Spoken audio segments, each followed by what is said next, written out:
नतीजा ये निकला कि जिन लोगों ने ग्रेड सिस्टम यानी कि gravitational resistance and tight system को 100% फॉलो किया, अमंग देम 75% पेशेंट्स की डायलिसिस पूरी तरह छूट गई और 89% पेशेंट्स की दवाइयां पूरी तरह या कुछ हद तक छूट गई। तो इसका कंक्लूजन, पहला कंक्लूजन। और बाकी जो 25% पेशेंट रह गए उनकी डायलिसिस की फ्रीक्वेंसी काफ़ी कम हो गई और उनके सिम्टम्स कम हो गए, उनकी दवाइयाँ कम हो गई।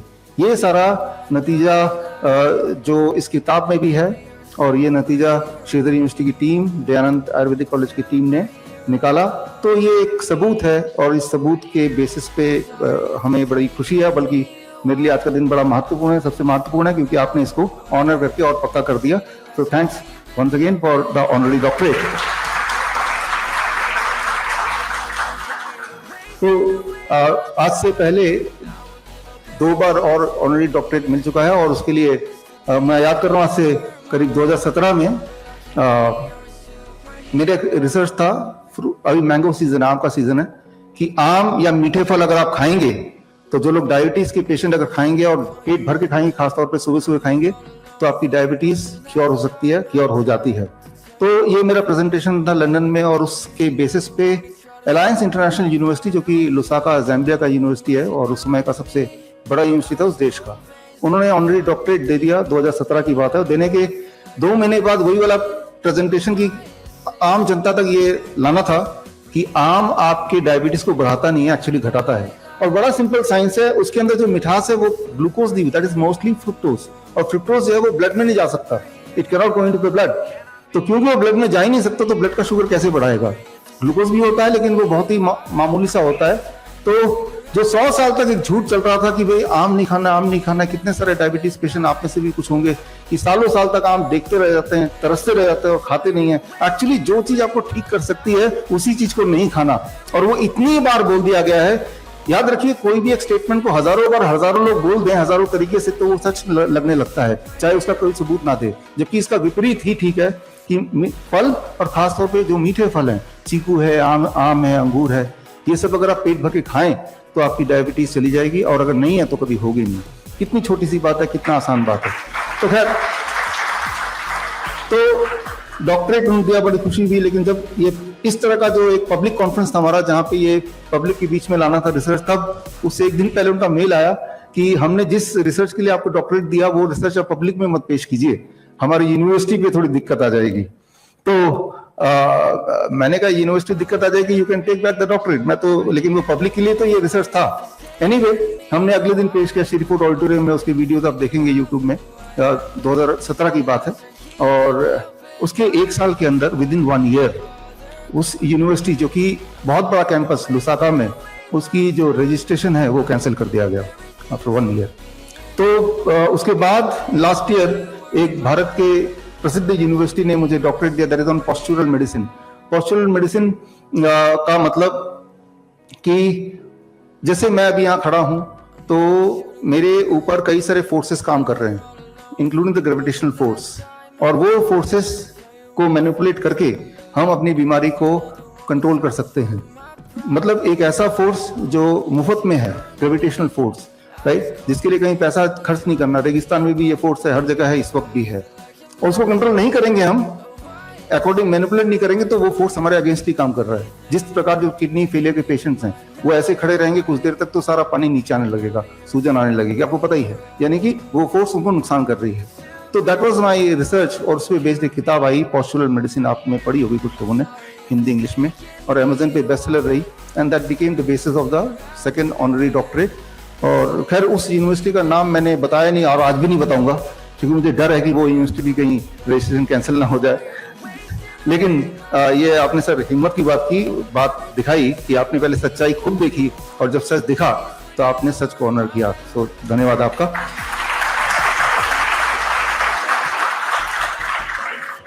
तो अब एक सिंपल बात है कि ये सारी बातें आती कैसे है, कई हमारे मित्र लोग पूछते हैं कि आइडियाज कैसे आते हैं। जब भी मैं किसी ह्यूमन बॉडी को देखता हूं या अपने बॉडी को, किसी की बॉडी को, rather than seeing as a doctor, I see always as an engineer. Right. एक डॉक्टर अगर होता है तो वो डॉक्टर क्या करता है, वो हमेशा practising doctor, I am a practising doctor. कभी इंजीनियर सुना मैंने, I am a practising engineer, right.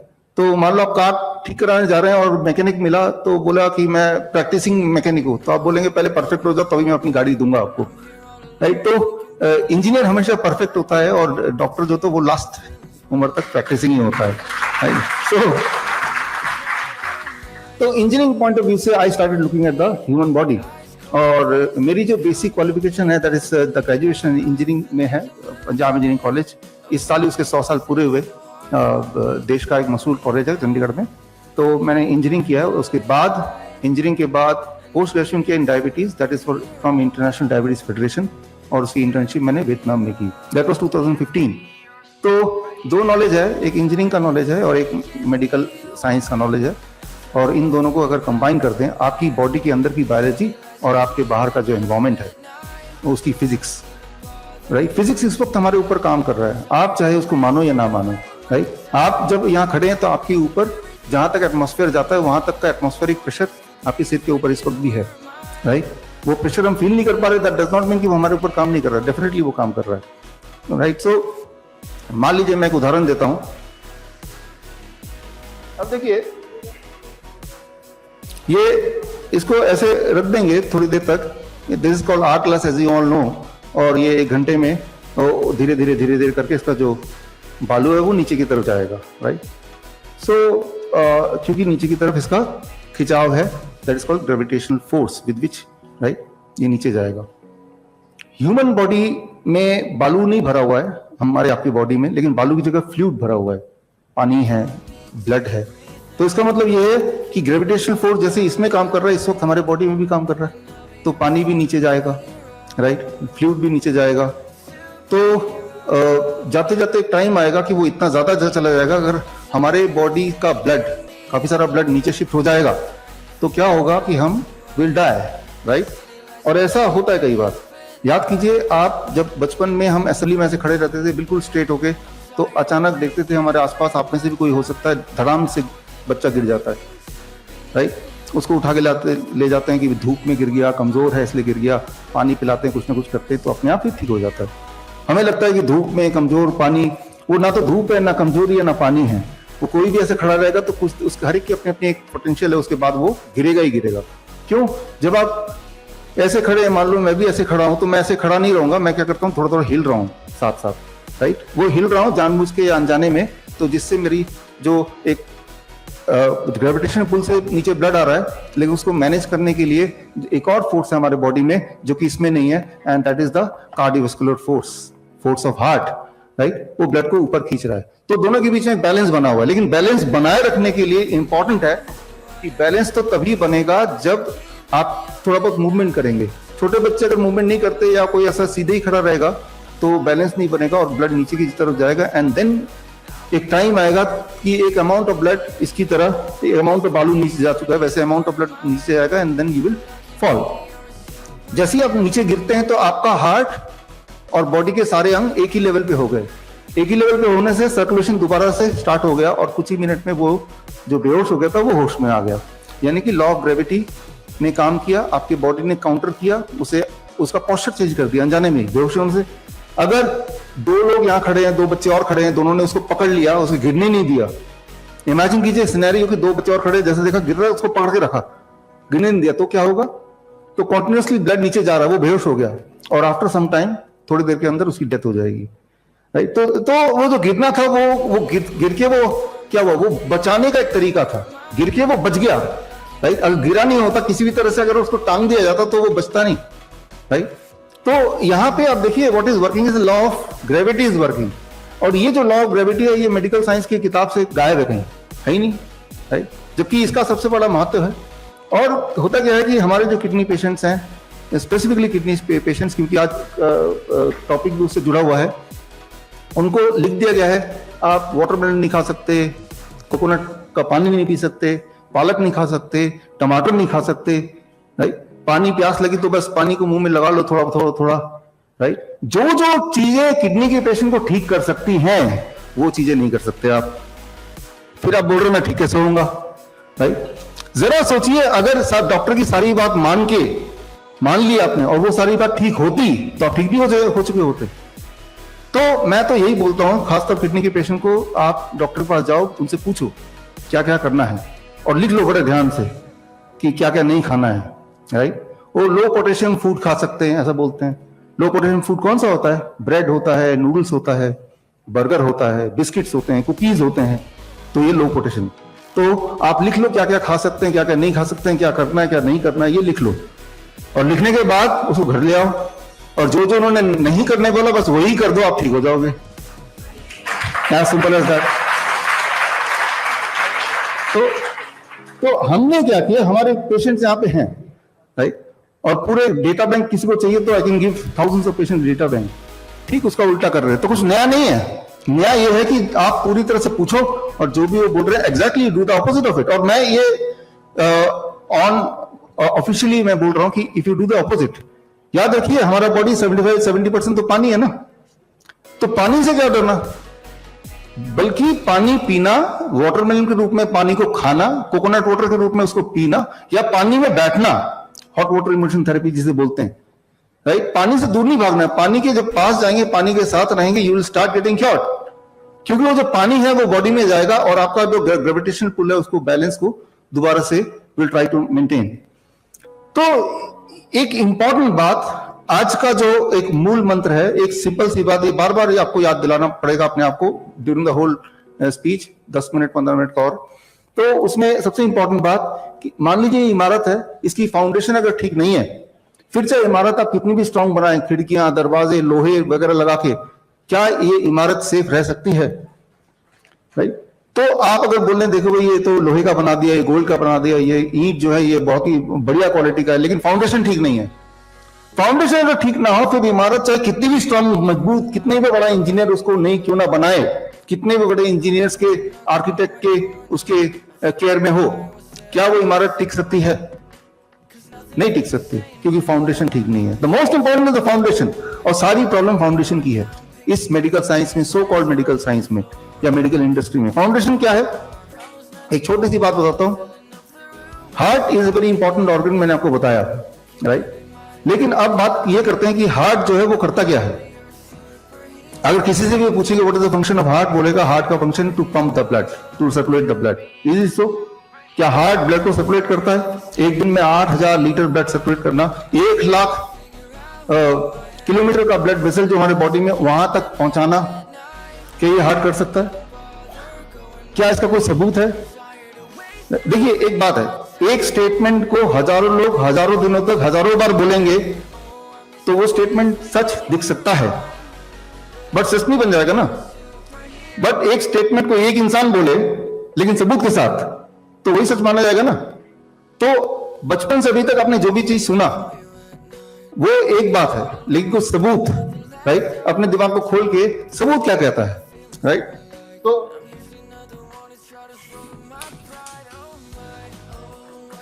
Now सबूत क्या कहता है?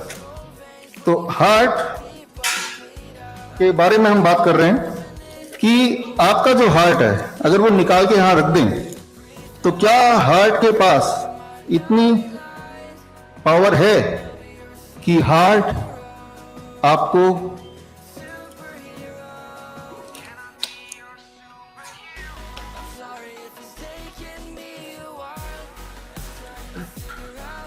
वो पुल दे देगा जो पुल उसको चाहिए, राइट? Can it give?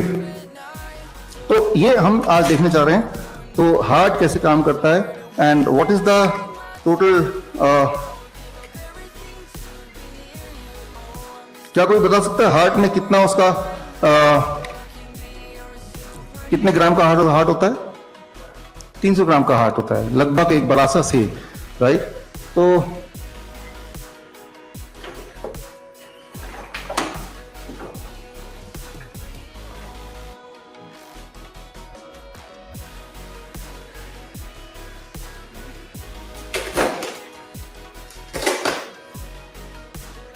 ये आप देखिए, this is the heart of the pig, right? ये इंसानी हार्ट के बिल्कुल करीब है। इंसान का हार्ट ऐसे ही कुछ होता है जो आप देख रहे हैं, राइट? और इसके अंदर, इस हार्ट के अंदर, ये आप देख रहे हैं, ये एओर्टा है और ये आप देख रहे हैं दिस इज ये पल्मोनरी आर्टरीज हैं जो आगे लंग को कनेक्ट होती है, राइट। तो ये हार्ट है और इसके अंदर अगर आप कुछ ना कुछ ऐसे वॉल्स हैं जो इतने नाजुक हैं कि अगर मैं उंगली जोर से घुसाऊंगा तो वो उसमें छेद कर देगा, right. So this is 300 grams. और अगर किसी इंजीनियर से पूछेंगे कि क्या हार्ट का काम क्या है, 8000 लीटर ब्लड रोज उसको सर्कुलेट करना। हार्ट का काम क्या है, हार्ट एक दिन में इतना काम करता है, उतना काम अगर हम इक्विवेलेंट करें 100 kg का वेट 1 किलोमीटर ऊपर उठा देने में जितनी ताकत लगती है उतना काम इसका रोज का होता है। 1 लाख किलोमीटर तक ब्लड सर्कुलेट कर सकता है। तो ये तो मैजिकल हुआ, जादुई हुआ। अब किसी इंजीनियर से पूछें आप कि इंजीनियरिंग साइंस इस पे लगा के देखो, क्या ऐसा हो सकता है, राइट। या जिन्होंने ये बोला कि हार्ट सर्कुलेट्स द ब्लड, क्या उन्होंने कोई सबूत दिया है, राइट। तो ये सारी चीजें हमें थोड़ा सोचने की जरूरत है। तो अब इसको अगर हम सोचें, इसके अंदर ब्लड जो जाता है, how much blood it goes in the heart, तो उसके लिए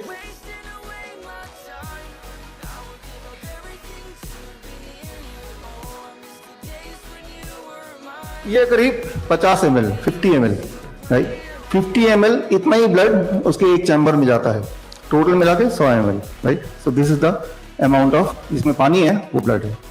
और अगर मैं इसको अगर पुश करता हूं, कैमरा वगैरह नहीं है ना इधर किसी का, आई डू इट, तो यहां तक जा रहा है, लेकिन हार्ट जब करता है वो कितने किलोमीटर जाता है, 1 लाख।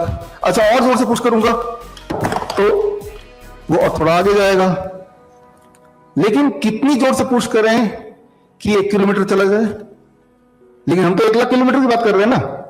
अरे जब मैं इसको जोर से पुश कर रहा हूं, मान लो, तो यहां पे फोर्स ज्यादा है, थोड़ा कम, और आखिर में फोर्स सबसे कम, ऐसे ही होगा ना, या यूनिफॉर्म रहेगा फर्स्ट और सेकंड, फर्स्ट ऐसे कर रहे हैं तो यहां फोर्स ज्यादा रहेगा, जितना दूर होगा उतना कम होगा। अगर 1 लाख किलोमीटर तक जाता है और हार्ट ही पुश करता है, तो सबसे ज्यादा फोर्स जो होगा वो तो हार्ट के करीब जो ब्लड वेसल उसमें होना चाहिए, राइट। और कितना ज्यादा होगा, लेकिन आप ये जानते हैं अच्छी तरह से, आप ब्लड प्रेशर नापते हैं तो जो फोर्स है हर जगह इक्वल है, कम ज्यादा नहीं है, हर जगह सेम ही है। तो सेम कैसे, यूनिफॉर्म कैसे हो गया। और फिर हार्ट के अंदर जो वॉल्व्स हैं, अगर उस वॉल्व्स को निकाल दें, राइट, इस चेंबर के आगे जो वॉल्व है इसको मैं निकाल दूं, क्या फिर पंप करेगा, ये नहीं करेगा, इसका एक भी पुर्जा निकाल दे तो। लेकिन हार्ट का अगर वॉल्व्स हैं, 4 वॉल्व में से 2 वॉल्व भी हम निकाल देते हैं, क्या वो इंसान जिंदा रहेगा। तो द आंसर इज,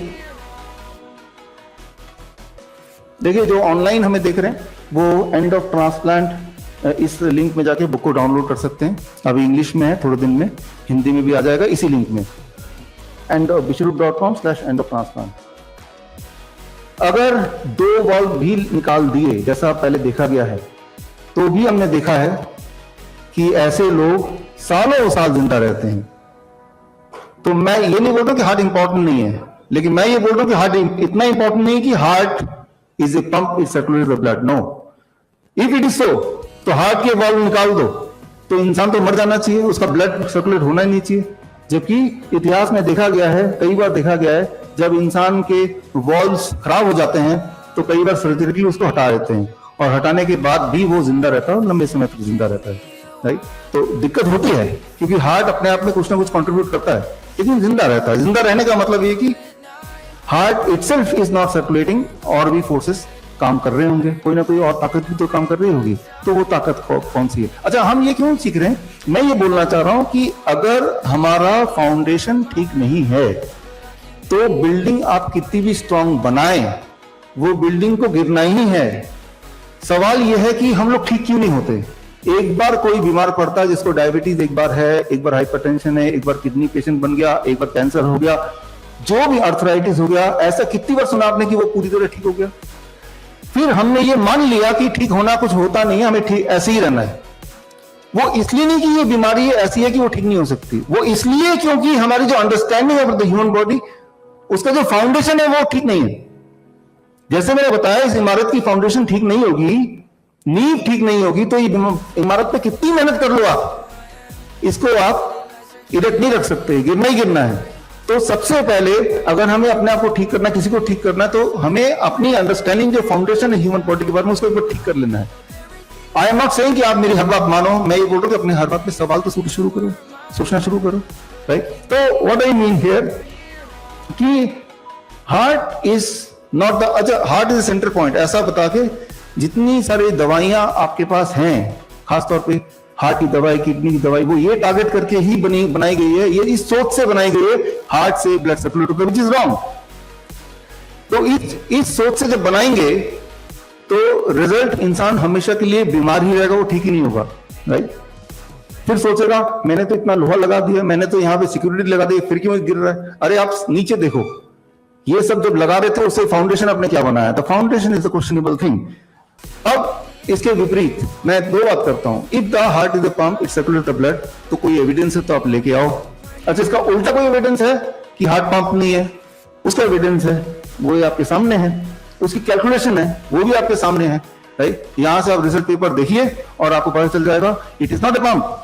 हाँ वो इतना जरूर करता है कि अपने से ब्लड को धक्का दे देता है, राइट, थोड़ा सा धक्का दे, थोड़ा पुश दे देता है, उसका एक रोल है, it is not the only thing. और इस सोच के साथ अगर हम चलेंगे कि वो पूरा सर्कुलेट करता है और फिर उसके हिसाब से दवाइयां जब बनती हैं, तब हमें ज्यादा नुकसान होता है और वो फिर हमें कभी ठीक नहीं होने देता। फिर हमें लगता है कि हमारी किस्मत है कि I have to be sick, right, I have to remain sick. अब सवाल आता है कि तो वो मोमेंटम कैसे आता है। वो मोमेंटम आता है, blood is having its own momentum. Blood जो है बॉडी के अंदर वो एक जिंदा अपने आप में एंटिटी है, राइट। और जिस तरह से रेलगाड़ी ट्रेन के पटरी के ऊपर आता है चलती है, वैसे ही ब्लड वेसल्स के अंदर ब्लड होता है, तो उसकी अपनी भी एक मूवमेंट है, वो अपना भी एक फोर्स है और उस मूवमेंट में हार्ट कंट्रीब्यूट करता है। हमारे जैसे हार्ट में 4 वॉल्व्स हैं पूरे बॉडी में, इस तरह से 250-300 और भी वॉल्व्स हैं अलग अलग जगह पे, यानी कि आपका बॉडी में बहुत सारे माइक्रो हार्ट हैं। और अगर आपके बॉडी में खूब सारे 200-250 माइक्रो हार्ट हैं, जब तक उन सारे हार्ट को आप एड्रेस नहीं करेंगे तब तक हम ठीक नहीं हो सकते, राइट। हम सिर्फ एक सेंट्रल पॉइंट को एड्रेस करके हमने सारा डिजाइन कर लिया कि how to cure the person, what can be the drugs for it, तो हम ठीक नहीं हो सकते, because the theory is having a question. अच्छा तो अब क्या है कि हमने एक सवाल किया आपसे, हमने ये थ्योरी दी आपको कि heart is not a pump, जो कि 100 सालों से बोला जा रहा है, राइट। तो ये क्यों बोला जा रहा है? याद कीजिए, आपने पढ़ा होगा हिस्ट्री में कि एक टाइम था जब सोचते थे कि अर्थ सेंटर पे है और सूरज चारों तरफ घूमता है, राइट। और जब कुछ लोगों ने इसको ऑब्जेक्ट किया तो उनको जेल में डाल दिया गया, राइट। और ऐसा 400 साल लगे इस थ्योरी को बदलने में कि सूरज सेंटर पे है और अर्थ घूमता है, राइट। क्यों? क्योंकि इस थ्योरी के बदलने से कुछ लोगों को नुकसान हो रहा था। कुछ लोगों की रिलीजियस बिलीफ ये बनी हुई थी हजारों साल से कि अर्थ सेंटर है और सूरज घूमता है, इस पे उनका पूरा रिलीजन, उनका पूरा व्यापार निर्धारित था। और वही लोग हैं, जब किसी ने बोला, गैलीलियो एक्सेट्रा, राइट, भारतीय साइंटिस्ट ने बोला कि earth is not the centre point, earth rotates, तो फिर उन्होंने ऑब्जेक्ट किया और जितना पावर हो सके उन्होंने लगाया। तो कोई भी एक स्टेटमेंट वैसा ही रहे, वो लोग करेंगे जिनसे उस स्टेटमेंट से जिनको फायदा होता हो। लेकिन मैं आपको सिर्फ इतना बोल रहा हूं, जो लोग मुझे ऑनलाइन भी देख रहे हैं, आप इस पे सोचना शुरू कीजिए, सवाल पूछना शुरू कीजिए। बल्कि मैं तो ये बोलता हूं, एक आसान मैं वो ऑफर दे रहा हूं मैं आपको, जो भी इंसान ऐसा कोई सबूत लेके आएगा जिससे सिद्ध हो जाए कि हाँ heart pumps the blood in the body, heart circulates the blood in the body, उसको मैं 1 लाख रुपए इनाम दूंगा, 1 लाख। वैसे 1 लाख रुपए थोड़ा कम लग रहा होगा कुछ लोगों को कि 1 लाख रुपए की इतनी मेहनत करूं, राइट। तो यहाँ पे हमारे मित्तल साहब हैं, मित्तल साहब कहाँ बैठे? हाँ, एक योगेश जी हैं, एक आशुतोष जी हैं, एक भूषण जी हैं। तो आपकी तरफ से 1 लाख बोल दें, ठीक है ना। और एक आचार्य जी यहाँ बैठे हैं, 1 लाख तो आपकी तरफ से बोल देते हैं, एक मुनीम साहब बोल देते हैं। तो 1 2 3 4 5 मेरे 6, तो 1 2 कोई है और, ठीक है। तो कुल मिला के मेरे जितने हाथ दिख रहे हैं सारे वीडियो में कैप्चर भी हो रहे, मना भी नहीं कर सकते वो आप, राइट। तो कुल मिला के मैं देख रहा हूँ 20 हाथ तो कैप्चर हो ही होंगे, 2 और ठीक 20 यही पे हैं। तो ये सबको एक ऑफर है, कैमरा पीछे भी घूम रहा है और आगे भी घूम रहा है, कि करीब 25 लाख कर देते हैं, ठीक है ना। कोई मुकर भी गया तो इतने तो आ ही जाएंगे। अगर किसी ने प्रूव कर दिया कि heart circulates the blood in the body, he will get 25 lakh rupees, right. और हम, थैंक यू, हम अपने ही बात से कभी मुकरे नहीं है, आपको पता ही है ना, आप कभी मुकरेंगे। जो हमने कभी बोला था आज से 5 साल पहले भी, या कोविड के केस में भी आपने देखा, वैसा वैसा होता चला गया।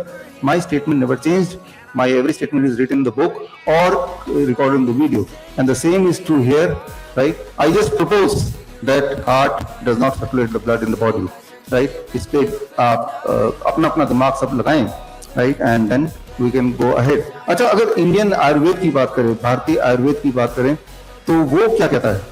क्या हमारा जो आयुर्वेद है वो वही कहता है जो एलोपैथिक सिस्टम कहता है, राइट। तो ये एक इंटरेस्टिंग बात है, लेकिन मैं आयुर्वेद का एक्सपर्ट नहीं हूँ, बट हमारे बीच आयुर्वेद के एक्सपर्ट हैं, जो कि हिम्स हॉस्पिटल में CKD, chronic kidney disease team की हेड भी है, तो वो चंडीगढ़ से आई हुई है। तो I request doctor Anu, please come on the stage, और आप ये बताएं आयुर्वेद के कॉन्टेक्स्ट में what the heart says, right? What is their statement? Thank you, Dr. Visuru.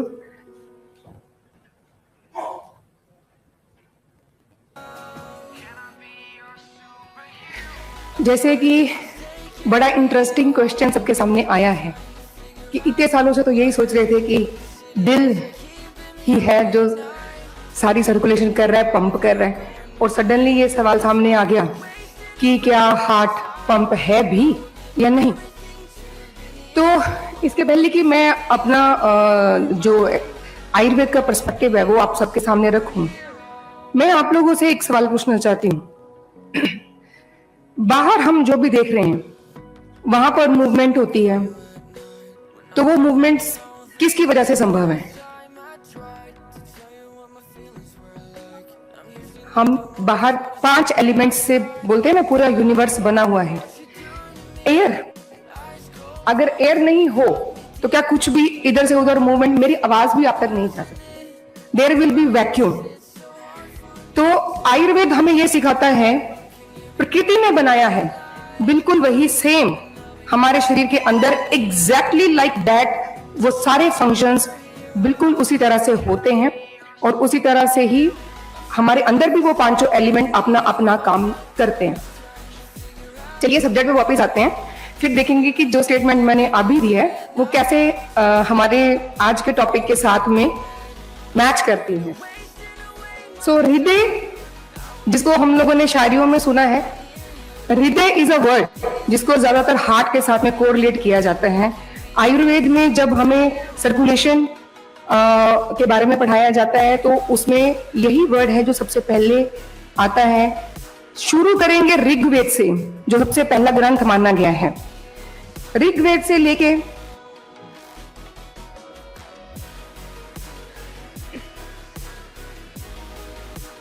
जो 4 वेद हुए हैं, उन वेदों में किस तरह से हार्ट एंड सर्कुलेशन को एक्सप्लेन किया गया है, जरा थोड़ा सा टाइम लेकर हम इसको अगर समझें, तो जो डॉक्टर बिस्रुप ने अभी अभी हमारे सामने एक प्रश्न रखा, तो मुझे लगता है कि बहुत हद तक हम खुद ही उसके बारे में विद एविडेंस मान लेंगे।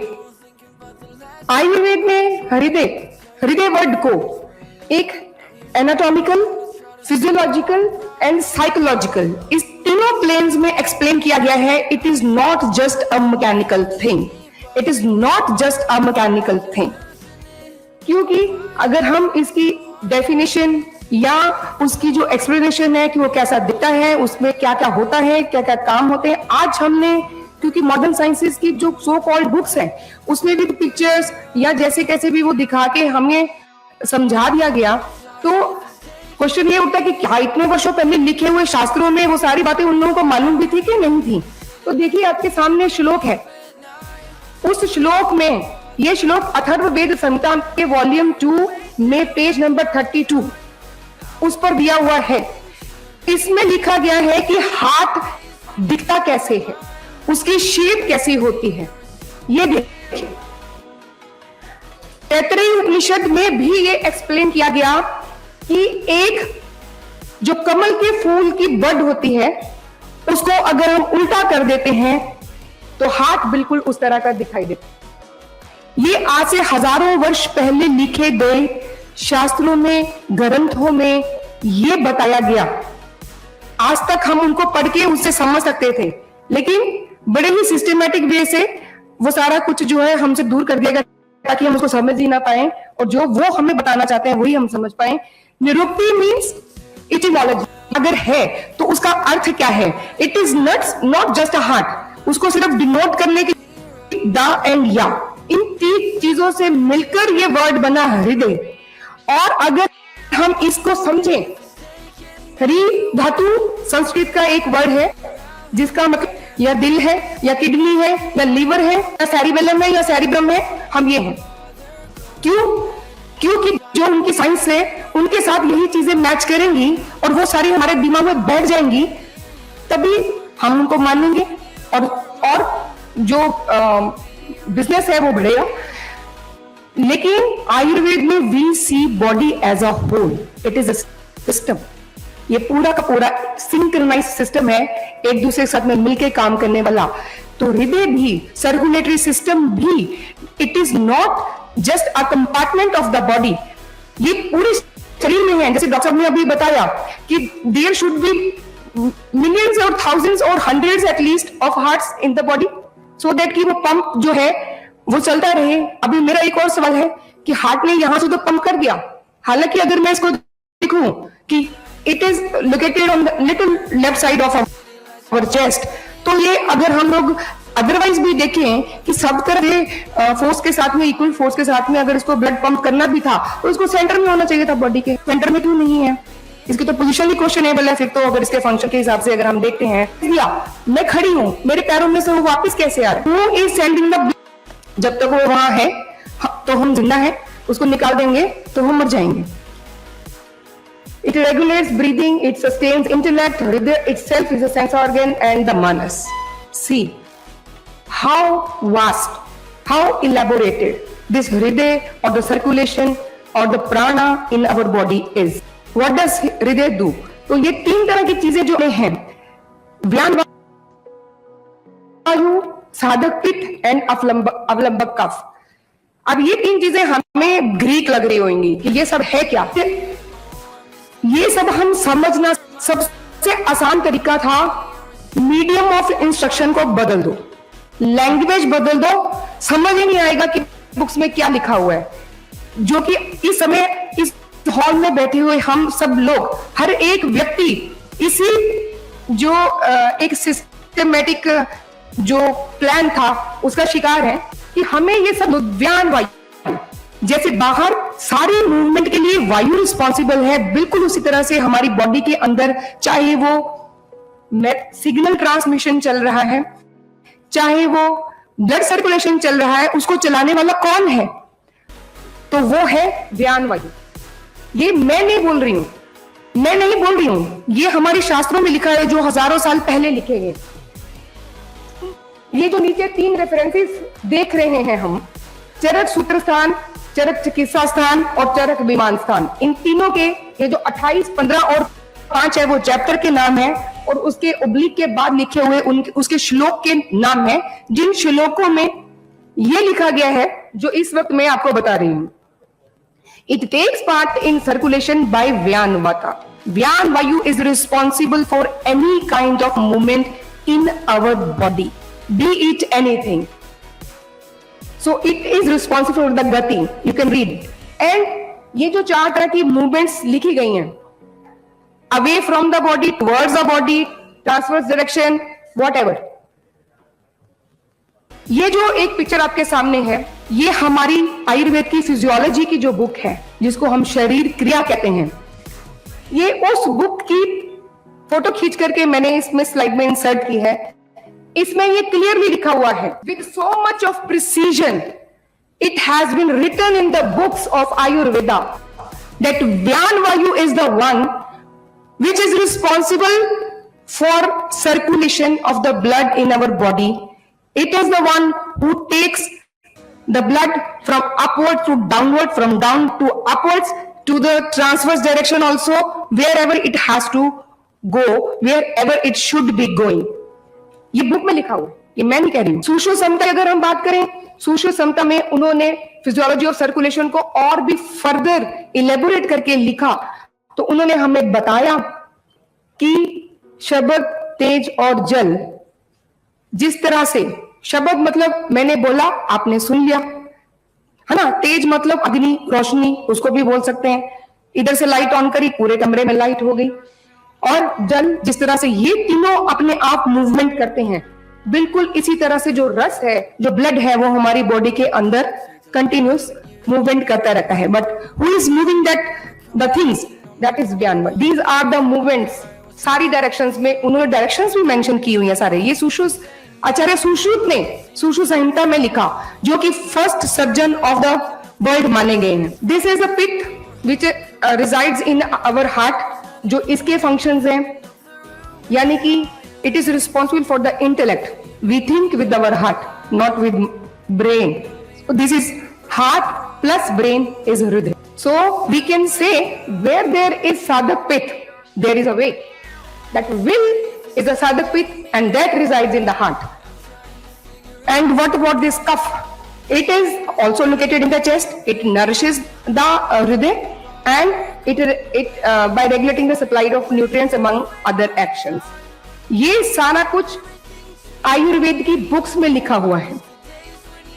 ओजस is the finest essence of all dhatu, ये भी हृदय के कारण है, क्योंकि सर्कुलेशन के अंदर ही सब कुछ है, न्यूट्रिशन है या फिर हमारी इम्यूनिटी है, सब कुछ उसी के अंदर है।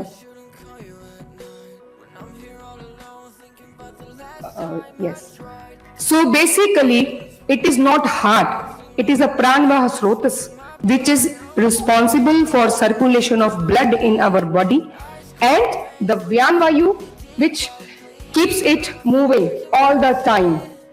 Psychologically also, as we have discussed earlier, ये सारा कुछ यहाँ दिखाने का मेरा जो पर्पस है वो ये है कि कितने प्रिसीजन के साथ में और कितने थॉरली ये हमारे शास्त्रों में ऑलरेडी एक्सप्लेन्ड था, लेकिन क्योंकि हम उस लैंग्वेज को नहीं समझते इसलिए ये सब भी हम भूल गए और हमें वही याद है जो हमें अभी पढ़ाया जा रहा है।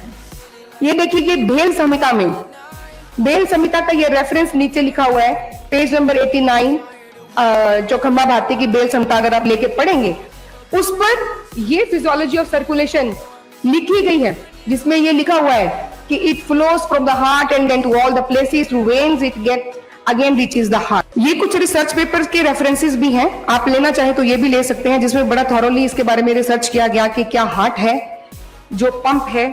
So here is the answer, hriday is not just a pump, it is Vyan Vayu which is responsible for rhythmic circulation in all the directions. This is all written in our text, Dr. Biswarup, जो अभी आप मान तो मुझे लगता है 25 लाख रुपए मुझे मिलने चाहिए। Thank you so much. 25 lakh रुपए उसको मिलेगा जो ये साबित करेगा कि heart is a pump, right? तो आपको नहीं मिल पाएगा। तो बट थैंक्स, आपने इलॉबरेटली एक्सप्लेन किया, और वो जो उसमें रेफरेंसेस हैं वो रेफरेंस में आप जाके थोड़ा और खुद भी रिसर्च कर सकते हैं, यही पर्पस था उसका करने का। तो यहाँ पे हम इसकी बात क्यों कर रहे हैं, बिकॉज ये हमारा फंडामेंटल है जिस पे आधारित है सारी दवाइयाँ। फिलहाल तो जो दवाइयाँ आप खा रहे हैं, एलोपैथिक दवाइयाँ, वो इस फंडामेंटल पे निर्धारित है, हार्ट इज ए पंप। मैं आपको उदाहरण देता हूँ कि फंडामेंटल को अगर हम सिंप्लीफाई करें, अभी तक जो भी आपने समझा उसको अगर एक ही स्लाइड में सिंप्लीफाई करें, हाउ इट विल बी।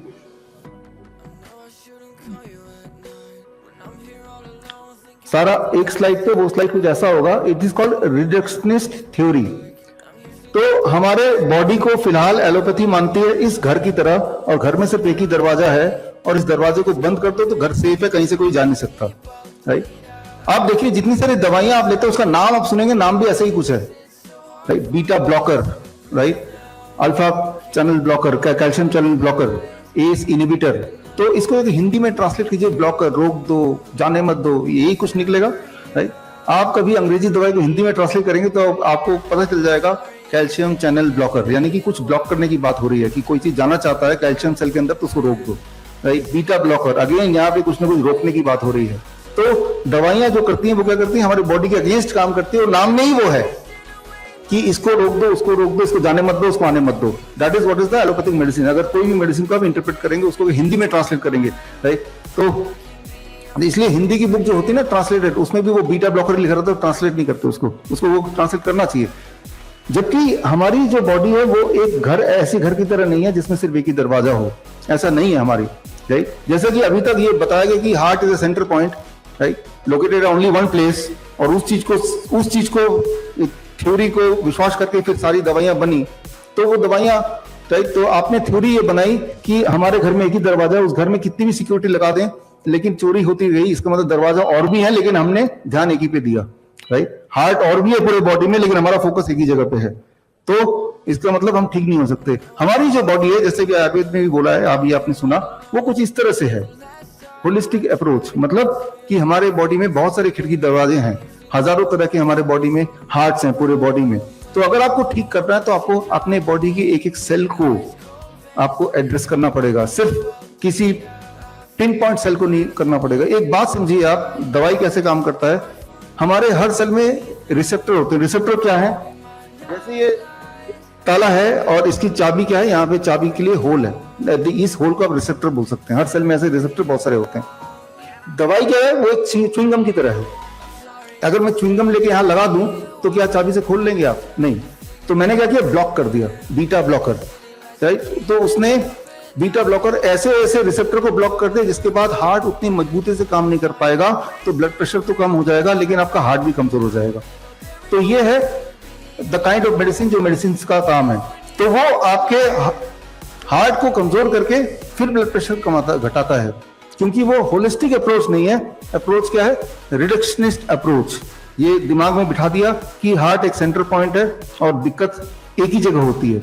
जबकि जब आप बीमार पड़ते हैं तो एज ए होल आप बीमार पड़ते हैं, आपका कोई ऑर्गन बीमार नहीं पड़ता, it is a whole thing. Pain कोई एक जगह हो सकता है लेकिन your organ, right, your whole body is sick. अगर आप ये थ्योरी लेके चलें तो आप ठीक कर सकते हैं अपने आप को। अगर आप एक पिन पॉइंटेड थ्योरी लेके चलेंगे जैसा कि अभी तक है तो फिर दिक्कत होगी। तो हमें क्या करना पड़ेगा, instead of taking the medicine which pin points, right, which decides कि ये प्रॉब्लम सिर्फ इस जगह की है, इस प्रॉब्लम इस जगह की है, आपको होलिस्टिक, जब भी कोई प्रॉब्लम है आपको, तो आपके बॉडी के हर सेल को प्रॉब्लम है, हर सेल को साथ में लेना पड़ेगा उसको ठीक करने के लिए। बॉडी के हर सेल को साथ में हम कैसे ले सकते हैं अपनी किसी भी प्रॉब्लम को ठीक करने के लिए? हम सोल्यूशन की बात कर रहे हैं। अब अगला 2-3 मिनट मैं सोल्यूशन की बात कर रहा हूं। तो हमें सारे सेल्स को क्यों लेना पड़ेगा, ये अभी तक का जो हमने डिस्कस किया उससे क्लियर हो गया कि क्योंकि हमारा डिसइंटीग्रेटेड है, हमारी सारी ताकत, हमारा हार्ट भी डिसइंटीग्रेटेड है, पैरों में भी, हर जगह ही है, तभी जाके सारा कुछ सर्कुलेट हो रहा है। तो उसके लिए हमारे बॉडी के सारे सेल को कैसे इन्वॉल्व करना है, 2 स्लाइड में आपको समझ आएगा। तो ये देखा गया है कि जब आप अपने बॉडी का कोर, अंदर का टेम्परेचर नॉर्मली 37 डिग्री होता है, उसको अगर 39 कर देते हैं, 2 डिग्री बढ़ा देते हैं, जैसे ही टेम्परेचर अंदर का कोर का बढ़ जाता है तो ब्लड जो है वो बाहर की तरफ ज्यादा सर्कुलेट होगा, और बाहर की तरफ सर्कुलेट होगा, आपको पसीना आएगा और आपका हार्ट रेट बढ़ जाएगा, राइट, आपकी ब्लड की सर्कुलेशन तेजी से होगी और बाहर की तरफ होगी। और ऐसे में एक बड़ी इंटरेस्टिंग बात होती है बॉडी के अंदर कि आपके बॉडी के हर सेल के अंदर एक खास तरह का प्रोटीन होता है, that is called heat shock protein. अब खास kind of protein that is called heat shock protein, ये नाम याद रखिए, ये रिकॉर्डिंग भी है आपके पास। हीट शॉक प्रोटीन, आपके बॉडी के हर सेल में हीट शॉक प्रोटीन है, वो एक्टिवेट हो जाता है, राइट, जैसे ही आपकी बॉडी का टेम्परेचर बढ़ता है और बॉडी में एक खास तरह का प्रेशर आता है, और उसके एक्टिवेट होते ही आपके मसल्स जो टूटने लग गए हैं, मसल्स जो कमजोर होने लग गए हैं, आपकी जो एजिंग होने लगी है, आपके जो इन्फ्लेमेशन घाव होने लगे हैं, आपके जो ट्यूमरस ग्रोथ होने लगे हैं, उनको ठीक करने की प्रक्रिया बॉडी शुरू कर देता है। बट ठीक करने की प्रक्रिया में बॉडी को जो औजार चाहिए, हथियार चाहिए, दैट इज जो आप खाते हैं, राइट, उस खाने को अगर ठीक कर लें तो हमें नहीं पता बॉडी को कौन सा न्यूट्रिएंट चाहिए, कौन सा न्यूट्रिएंट नहीं चाहिए, लेकिन हमने सारे न्यूट्रिएंट बॉडी के सामने रख दिया, आप अपने हिसाब से यूज कर लो। आपके घर में कोई मैकेनिक आता तो आप ज्यादा ये कर सकते हैं कि मैकेनिक को पूरा आपके टूल बॉक्स दे दिया, मैकेनिक करेगा अपने आप कौन सी टूल बॉक्स की जरूरत है, कौन सा टूल की जरूरत है। तो नेचर ने, भगवान ने जिस ढंग से फूड बनाया है, फ्रूट्स, वेजिटेबल्स, नट्स, लीव्स, उसी फॉर्म में जो हम बॉडी को देते हैं, that is the form which is best utilised by the body. Body इसको पहचानता है। हम भी नेचर के ही हिस्सा हैं, हम एलियन जगह से नहीं आए। Body recognise it. That is what is one important science which you have to understand. समय कम है, उस साइंस की अलग बात करेंगे, डाइट वाले साइंस को। तो हम क्या करते हैं अपने पेशेंट्स को, पहले तो ये कि उनकी हीट शॉक प्रोटीन को एक्टिवेट करते हैं। हीट शॉक प्रोटीन मतलब बॉडी के सारे सेल्स कैसे आपके साथ जुड़ जाएं काम करने में। उसका सबसे आसान तरीका जो हमने निकाला है भाई, वो तरीका what we call as the hot water immersion, जो हमारे किम्स हॉस्पिटल में होता है। तो ये आप देख रहे हैं, ये क्या कर रहे हैं, ये पानी में बैठे हुए हैं 40 डिग्री में। तो एक्चुअली हम इनसे क्या कर रहे हैं, हम इनकी किडनी का इलाज नहीं कर रहे हैं। हम सिर्फ ये कर रहे हैं कि कुछ ऐसा हो जाए, इनके बॉडी के सारे सेल्स खुल जाए, उनके अंदर के जो हीट शॉक प्रोटीन है सारे सेल्स के एक्टिवेट हो जाए। किडनी से मतलब नहीं है हमें बॉडी के हर सेल से मतलब है, एवरी सेल, राइट। तो और उसके लिए इनको यहां तक आप देख रहे हैं, इनको गले तक पानी में बैठे हैं, राइट। इसके छोटा मॉडल मेरे पास है यहाँ पे, जो लोग वहां देखिए वहां देखिए। तो हमने ऐसे बिठाया, 40 डिग्री पे जब बैठे, कोर बॉडी का टेम्परेचर बढ़ा, सर्कुलेशन बाहर की तरफ होने लगा, हीट शॉक प्रोटीन एक्टिवेट हुआ, तैयार हो गया। प्लस हमने डाइट इनका चेंज कर दिया, the kind of diet which we call as DIP diet, आपको पता ही है, राइट। और ये करने के लिए जरूरी नहीं कि आपको यहीं पे करना है, घर पे भी कर सकते हैं। ड्रम के अंदर देखिए, राइट, आप घर पे बैठ के कीजिए, और महंगा नहीं है, सस्ता है, घर पे उल्टा और सस्ता है, राइट। तो ये देखिए किडनी का इलाज हो रहा है इनका, वो भी घर बैठ के। तो आप जहां भी रहते हैं, आपको सिर्फ इतना करना है कि आपको ऐसा जुगाड़ करना है कि आपके बॉडी के सारे सेल्स खुल जाएं। उसके लिए 40 डिग्री टेम्परेचर पे ये फ्रिज का, पुराना फ्रिज के अंदर बैठे हुए हैं।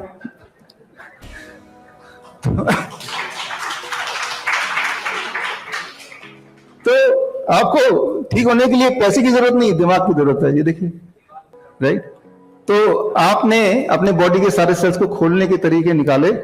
जो इंजीनियर है वो अपना इंजीनियर जुगाड़ निकाला, जो देसी है वो देसी जुगाड़ निकाला। जुगाड़ निकालने से मतलब है सो एंड ये सारे पेशेंट्स अपने अपने घर में बैठ के दे आर क्योरिंग।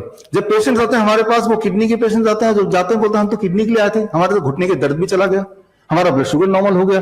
उन्हें हैरानी होती है, राइट, लेकिन हमें हैरानी नहीं होती। इस वक्त आपके बॉडी में हजारों प्रॉब्लम्स होंगी, उनमें से बहुत सारी प्रॉब्लम ऐसी होंगी जो आने वाले टाइम में आपको पता चलने वाला है, आपको नहीं पता, हमें मतलब भी नहीं है। हमने, और जो आज का हमारा है gravitational resistance and diet, GRAD system इसे बोलते हैं। मेरे टी शर्ट में भी है, ताकि आपको ये याद रहे अगर आप मेरे टी शर्ट को देख रहे हैं। ग्रैड सिस्टम, बुक के कवर में भी है ग्रैड सिस्टम, ग्रेविटेशनल रेजिस्टेंस। आप देखिए इस वक्त आपका जो एटमॉस्फेरिक प्रेशर है बॉडी पे, सिर पे, एटमॉस्फेयर जो प्रेशर है वो 1 atmospheric pressure plus pressure of the water, that is about 2% ज्यादा। वो जो प्रेशर डिफरेंस है, that pressure difference plus the heat, that opens up the heat shock protein, right. तो आप किसी भी तरह से इसको कर दीजिए कि pressure difference 2% plus heat of 40 degree.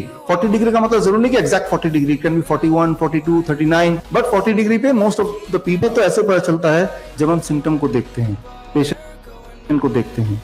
आगे आपको पेशेंट से मिलवाएंगे, डॉक्टर नमिता आएंगी, वो मिलवाएंगी।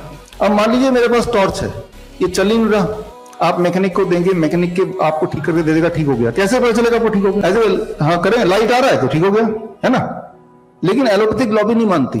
अगर आयुर्वेद से कोई मेथड आता है, नहीं ये ठीक नहीं हुआ, वो बोलेगा ये ठीक नहीं हुआ। मैंने लाइट आ रहा है, देख रहे पहले नहीं आ रहा था, पहले यूरिन आउटपुट नहीं था, अब यूरिन आउटपुट आ रहा है, पहले स्वेलिंग थी अब स्वेलिंग नहीं है, नहीं हम इसको नहीं मानेंगे। क्या किडनी के सारे अंदर के टिश्यूज वो दोबारा बढ़ गए? क्या किडनी जो श्रिंक था वो दोबारा खुल गया? इस तरह की भाषा में उलझाने की कोशिश करेंगे कि आप गए मैकेनिक के पास, मैकेनिक बोला देखो जी लाइट चल रहा है, ठीक हो गया। नहीं मैं नहीं मानूंगा, इसके बल्ब को निकाल के दिखाओ, इसकी बैटरी को दिखाओ, तारों को दिखाओ, मैं एक एक को चेक करूंगा, और सारी चीजें जब इंडिविजुअली मुझे ठीक दिखाई देंगी तो ही मैं मानूंगा। That can be one way, right. तो हमने ये बोला चलो ये भी तरीका सही जो बोलते हैं। तो हमने कुछ पेशेंट्स के पहले फोटो खींची किडनी की जब हमारे पास आए, राइट। और हमने नहीं खींची, उन्होंने खुद खिंचवाई, DTP स्कैन करते हैं, और 3 महीने बाद 2 महीने बाद, कोई 15 दिन बाद अपनी मर्जी से उन्होंने दोबारा फोटो खींची, राइट। और फोटो में देखा what we'll call as how to grow the organ in the body. The kidney started growing. The kidney started growing. तो हम नहीं बोलते कि आप फोटो खिंचाओ, क्योंकि हम तो सिम्टम देख रहे हैं, हम तो लाइट आ रही है, सब कुछ ठीक ही होगा, लेट इट बी सिंपल। लेकिन पेशेंट जिद करते हैं, मैं नहीं मानूंगा कि मैं ठीक हो गया, जब तक कि फिर आगे की, जब तक कि डॉक्टर के पैरामीटर के हिसाब से क्रिएटिनिन लेवल भी ऐसा होना चाहिए और सारी रिपोर्ट वैसे होने चाहिए, मेरे रीनोग्राम जो है वो ऐसा दिखना चाहिए। एंड वो लोग जो है वो जिद करके फिर पहला और दूसरा टेस्ट कराते हैं, और क्योंकि वो करा रहे हैं तो वो रिपोर्ट हमारे पास आ रही है, और वो रिपोर्ट्स भी, ये जो किताब अभी रिलीज की, इस किताब का सेक्शन 3 में वो रिपोर्ट आपको डाल के दिए हैं। तो यस, आपके बॉडी के ऑर्गन ग्रो कर सकते हैं, वो फोटो से भी साबित होता है और सिम्टम से भी साबित होता है। जितने तरीके हैं दुनिया में साबित होने के, जिसे गोल्ड स्टैंडर्ड मानती है एलोपैथी, वो सारे स्टैंडर्ड हमने मापदंड पूरे करके उस किताब के अंदर डाल के दे दिया। जैसे आपको ठीक लगे समझना, जो वाला थ्योरी, लेकिन एंड रिजल्ट ये है कि पेशेंट गेट क्योर्ड, पेशेंट ठीक हो जाता है। एंड ये सिर्फ एक किडनी के लिए नहीं, simultaneously why the patient is getting cured of kidney disease, जिसके लिए ओरिजिनली आया था, उसका अब पहले आया था वो व्हील चेयर में, अब वो चल के भी जा रहा है, उसके घुटने में दर्द था वो भी खत्म हो गया, उसका इंसुलिन था वो भी छूट गया, राइट। तो इसका मतलब पेनक्रियास पहले से भी काम ढंग से काम कर रहा होगा, तो वहां की भी फोटो खींचो, पहले वाला भी अभी वाला भी, राइट। एक तो तरीका ये है, दूसरा तरीका ये, पहले इंसुलिन नहीं ले रहा था अब नहीं ले रहा, इसका मतलब वो ठीक हो गया, right. We go by the second, कि अगर वो इंसुलिन नहीं ले रहा, ब्लड शुगर नॉर्मल आ रहा, तो हम तो यहीं पर रुक जाते हैं, हमें और इन्वेस्टिगेशन की जरूरत नहीं है। लेकिन मैं इन्वाइट करता हूं, जो लोग ऐसा चाहते हैं कि फोटो खींच के देखो, तो आपके बॉडी का कोई भी ऑर्गन कितना भी सड़ गया क्यों ना हो, अगर आप जिंदा हैं तो आपके पास एक तरीका है जिससे उस ऑर्गन को दोबारा से अपने बॉडी के अंदर ही ग्रो कर सकते हैं। It is very clear, right. तो और यहां पे एक बात, इससे भी आगे की बात बता रहा हूं, जो आयुर्वेद में अभी डॉक्टर अनु ने बोला, राइट। और वो ये कि मैं और आप, हम बात करते हैं बॉडी की, बॉडी एक है, लेकिन यहाँ पे हमारे बीच एक डॉक्टर है, वो बोलते हैं बॉडी के साथ एक और चीज है माइंड, माइंड को भी जोड़ना पड़ेगा, तभी जाके पेशेंट हील होगा। कुछ पेशेंट ऐसे हैं कि ये सारा कुछ करने के बाद भी वो पूरी तरह ठीक नहीं हो पाते, तो हमारे बीच एक डॉक्टर है, वो माइंड को भी जोड़ देते हैं कि खाना क्या खाना है। डीआईपी डाइट तो एक बात है, लेकिन डीआईपी डाइट को, या जो डाइट है, उस डाइट को जब खाना बनाते वक्त आपकी जो इंटेंशन है, वो इंटेंशन भी काफी हद तक काम करेगी।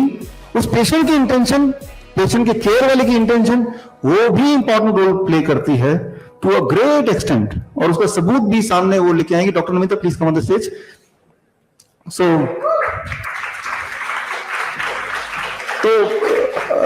डॉक्टर नमिता कभी नहीं बताएगी, मैं बता दूं कि जब डॉक्टर नमिता की पेशेंट्स यहाँ पे आए, आज हमारे बीच में वही इंट्रोड्यूस करेंगे इन पेशेंट्स को, तो डॉक्टर नमिता को चिंता होगी कि यहाँ जो खाना मिलेगा, जो हम सबको मिलेगा, खाने का फूड कूपन आपके बुक के फ्रंट में है, coupon, right.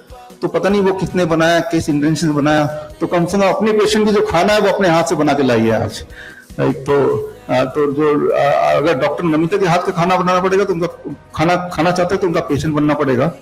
But anyway, so over to doctor Namita and you take it over from here. तो अभी तक हम बात कर रहे थे बॉडी की, अब थोड़ा और आगे चलते हैं। उनकी सनी लियोनी की मूवी देख के चेस्ट की मसल स्ट्रांग हो सकती है, तो हम लेडीज की सनी देओल को देख के हमारे इंटेस्टाइन की मसल क्यों नहीं स्ट्रांग हो सकती। बस हम लोगों ने चैटिंग करना शुरू कर दिया सनी देओल के बारे में, और 5 दिन के अंदर अंदर उसकी 5 साल की बीमारी गायब हो गई। और उसका इस तरह से मैंने माइंड का परसेप्टिव बदला कि अभी उसका फोन आता है, मैम आज मैंने कांजी पी, बीटरूट की, लूज मोशन हुए 5, मेरे को लग रहा है टॉक्सिन सारे फ्लश आउट हो गए, मेरे इंटेस्टाइन बिल्कुल ठीक है। तो ये कॉन्सेप्ट है कि उनका माइंड सेट कर दिया कि सिम्टम्स से घबराना नहीं है भाई, सिम्टम्स तो आपके फ्रेंड्स हैं, दे जस्ट टेल यू कि मतलब कि कुछ गड़बड़ है बॉडी में, just work on the root cause. और माइंड को स्ट्रॉन्ग करना, जैसा माइंड को करोगे वैसे ही बॉडी चलने लगेगी। तो दिसंबर की बात है, दिसंबर में मैंने डॉक्टर बीआरसी को ज्वाइन किया। तो मैं सोचती थी कि इंजीनियरिंग कॉलेज का एक लड़का, पता नहीं क्या जादू है कि बड़े से बड़े मेडिकल फील्ड के डॉक्टर्स को भी इसके सामने पानी भरते हैं।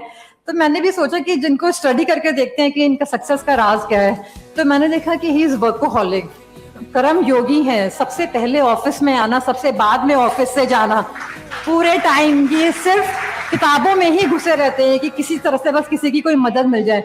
इनको कोई बात करनी हो ना तो बोलते हैं 2 मिनट में फिनिश करो, 2 मिनट में 5 सेंटेंसेस में इसका जवाब दे देना। मैंने कहा यार सन की हो, टाइम ही नहीं है। कभी तो मीटिंग करनी है पोएम के बारे में, हाँ अगले महीने बात करेंगे, अभी मैं बहुत बिजी हूँ, इस हफ्ते ये वाली कॉन्फ्रेंस है, उस हफ्ते वो वाली कॉन्फ्रेंस है। बस इनका यही चलता रहता है, जब देखो बस काम काम काम, उसके अलावा इनको कुछ दूजा नहीं सूझता। और दूसरा मैं ये बोलना चाहती हूँ कि बीआरसी सर के प्लेटफॉर्म पर आकर मेरे को सबसे अच्छा ये लगा कि यहाँ पर ये किसी साइंस की बुराई नहीं करते। जैसे मैं एलोपैथिक डॉक्टर हूँ बट बहुत रेस्पेक्ट मिलती है, और बोलते हैं कि जो भी आपको साइंस आती है आप उसको अप्लाई कर सकते हैं, कोई प्रॉब्लम नहीं है। इनका एक ही मोटो है कि बस मरीज ठीक होना चाहिए। तो that is a wonderful thing about him कि बस मरीज ठीक होना चाहिए, बाकी किसी चीज से फर्क नहीं पड़ता। So today I feel proud to present some of doctor BRC's patient, जिनको हमने 1 महीने में ही, जब बहुत दिन से ये लोग ग्राफ वगैरह सब कुछ कर रहे थे, फॉलो कर रहे थे, बट किस तरह से इन लोगों को जिंदा दिली से इनकी बीमारी से हम मुझसे चला नहीं जाता था, खड़ा नहीं हो पाता था मैं। वहाँ मैं गया, मेरा इलाज वहाँ चालू हुआ, तो मेरी वहाँ 3 फरवरी को पहली डायलिसिस हुई। उसके बाद 8 दिन तक मुझे किसी भी डायलिसिस की कोई आवश्यकता नहीं पड़ी, और मैं उससे पहले मेरी हफ्ते में 2 डायलिसिस हो रही थी, हफ्ते में 2 डायलिसिस चल रही थी मेरी लगातार। मगर वहाँ मैं 40 दिन जब रहा तो मेरी डायलिसिस की फ्रीक्वेंसी धीरे धीरे कम होती चली गई। और फिर उसके बाद मैं जब वहाँ से आया तो बीआरसी सर की टीम ने मुझे ऑनलाइन फॉलो किया, और 4 अप्रैल 2022 को मैं नमिता मैम के ग्रुप में ऐड हुआ। वहाँ से मेरा मनोबल काफ़ी बढ़ा। उन्होंने इतना इंक्रीज किया, उनका तरीका इतना अच्छा था कि वो कहती थी कि आप नाचिए, कूदिए, खेलिए, खुश रहिए। आप सुबह 4 बजे उठना, ब्रीथिंग एक्सरसाइज करना, जमीन से जुड़ना, सूर्य में बैठना। उन्होंने इतना इंक्रीज किया कि एक दिन उन्होंने ये डिसाइड किया, घोषणा की कि जो सबसे पहले अपनी रिपोर्ट्स नॉर्मल लाएगा मैं उसे आईफोन गिफ्ट करूंगी। बस ये सुना, जुनून सवार हो गया सर पे, और खूब लगन से DIP diet, hot water immersion, head down till, ये मैं खूब अपना दृढ़ निश्चय,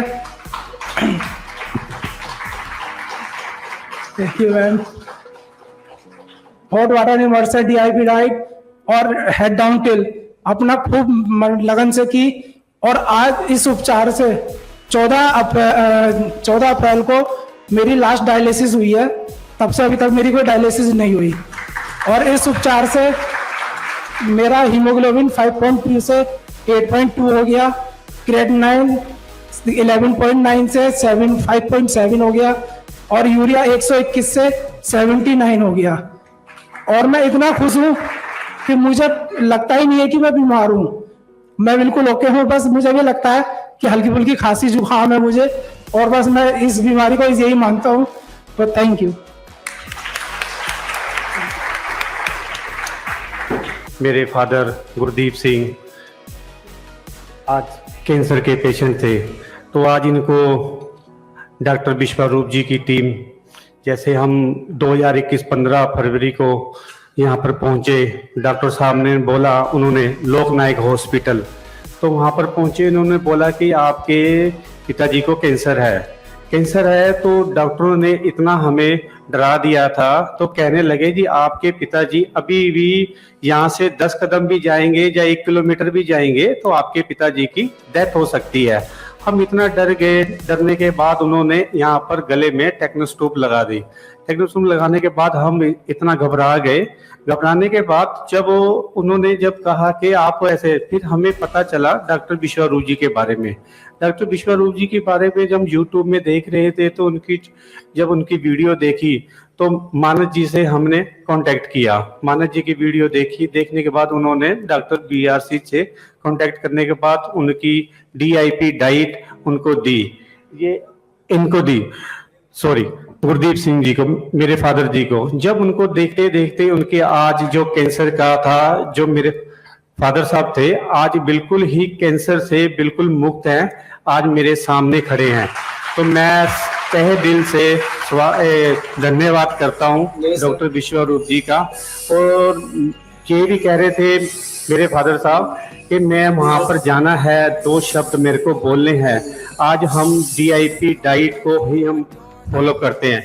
और मैम लास्ट में हम जब नाइस टीम ने जब डॉक्टर विश्वरूप जी की टीम ने हमारे को फॉलो किया, तो उनके साथ नमिता मैम जी ने हमारे को इतना फॉलो किया, इतना जो भी प्रोटोकॉल आता था आपने ऐसे करना है, और जो भी हमें कहते थे हम वही चीज करते थे। आज मेरे फादर साहब इस मंच पे खड़े हैं तो सिर्फ डॉक्टर विश्वरूप जी की वजह से ही खड़े हैं। हाँ जी, 2 शब्द मेरे पिताजी कुछ बोलना चाहेंगे। मैं जो यहाँ पर खड़ा हूँ BRC डॉक्टर की वजह से ही खड़ा हूँ। मैं विश्वरूप जी का, उनकी पार्टी का बहुत बहुत धन्यवाद देता हूँ। मुझे DIP डाइट ने ही बचाया है, नहीं तो मैं आज तक ऊपर चला गया होता। विश्वरूप जी का बहुत बहुत, नमिता जी का बहुत बहुत धन्यवाद। मैं एक चीज और भी बोलना चाहता हूँ। जो आज से 15 फरवरी 2021 को जो इनको टेक्नोस्टूब लगी थी, जो साथ में और भी पेशेंट थे, जो इनको अभी तक हमने कोई भी मेडिसिन नहीं दी है। अभी तक कोई मेडिसिन, सिर्फ DIP डाइट ही दी है, कोई भी मेडिसिन नहीं दी है। Thank you so much. Mummy साथ थी मेरे, और घर वाले ने किसको फॉलो कर रहा है, मतलब बिना दवाई के कैसे ठीक हो सकता है। मेरे को बोलते थे क्या ठंडा पानी गर्म पानी, खटिया ऊपर खटिया नीचे करते रहते हो। कहते हैं अगर आज के बाद फोन करा ना, डॉक्टर नाम का DB जानते हो क्या, सीधा जेल में, सीधा पुलिस को नाम दूंगा। मगर हम भी डरने वालों में से थोड़ी ना, हमने भी विकास जी का साथ नहीं छोड़ा। फिर क्या हुआ, मैं फिर मतलब मेरा क्रिएटिनिन लेवल था 22 और इमरजेंसी केस। डॉक्टरों ने बोला हाउ कैन इट पॉसिबल, तुम यहाँ पे कैसे खड़े हो। मतलब मैं कैसे खड़ा हूँ, मैं तो नॉर्मली हूँ, मेरे को तो कोई दिक्कत भी नहीं है। यार तू इमरजेंसी केस है, तेरा ट्रांसप्लांट होएगा। मतलब यार क्यों डराओ, होगी ना बात ना, तुम ज्यादा डरा रहे हो तुम तो लोग। मतलब ट्रांसप्लांट होगा। फिर मैं चला गया चंडीगढ़ सीधा। चंडीगढ़ मैंने वहां पे बेड खाली नहीं थे, 1 महीने की इन्होंने मुझे आयुर्वेदिक दवाइयां दे दी, प्लस में अपना बता दिया भाई हम 3 तरीके से मरीज के ऊपर काम करते हैं। दवाइयां शुरू कर दी मैंने। उसके बाद मेरे को बुखार हो गया, फीवर हो गया तो दवाइयां तो मैं लेके नहीं आया, और ना इनके पास कोई कांटेक्ट, मेरा नंबर वगैरह का कोई कांटेक्ट नहीं। मैं प्रॉब्लम में, फिर मैंने एलोपैथी की दवाई ली। एलोपैथी की ली, सुबह गोली लूं, शाम को जब तक उसका मतलब रिजल्ट है तब तक असर, उसके बाद फिर बुखार चढ़ जाए, शाम के टाइम फिर दिक्कत। ऐसा चलता रहा 3 से 4 दिन। फिर वो कहते हैं ना कि कोशिश करने वालों की कभी हार नहीं होती। मैंने ना YouTube से कोई सर्च करके इनका नंबर ले लिया। इमरजेंसी में नमनीता मैडम के पास गया सीधा। इन्होंने बोला क्यों परेशान है भाई, एक काम कर, पानी ले 40 डिग्री सेल्सियस गर्म कर ले, और उस बाल्टी में पानी पैर रख ले, और 85 डिग्री सेल्सियस पानी गर्म और कर ले, उसको एक लोटे में डाल ले, और उसमें नींबू निचोड़ ले, और आधा घंटा तक उस पानी को सिर्फ कर करके पी। उस दिन का दिन है और आज का दिन है, मेरा बुखार नहीं चढ़ा जी, फीवर खत्म मेरा बिल्कुल। फिर मेरा जो विश्वास था वो 2 गुना हो गया इनके ऊपर। तो घर वालों का भी नहीं था किसी प्रकार से भी विश्वास। फिर मेरे पेट में दिक्कत हो गई। पेट में दिक्कत क्या हो गई, मैं 3-4 दिन ना थोड़ा सा घूमा फिरा, उसकी वजह से फ्रेश अच्छी तरीके से नहीं हो पाया, तो पेट में दर्द होने लग गया, फुलावट आ गई। घर वाले बोले भाई 22 क्रिएटिनिन लेवल है इस बंदे का, इमरजेंसी के सच में हो। इनने मेरा रोहतक में डायलिसिस शुरू करवा दिया, बेड पे लिटा दिया। मैं भाई मैंने ले चल लो, मेरा कोई दिक्कत को नहीं, मैं इनका चक्कर अब को नहीं आना चाहता। फिर भी उन्होंने जबरदस्ती 25,000 रुपये लगा दी मेरे ऊपर, प्राइवेट में मेरी डायलिसिस करवा दी एक।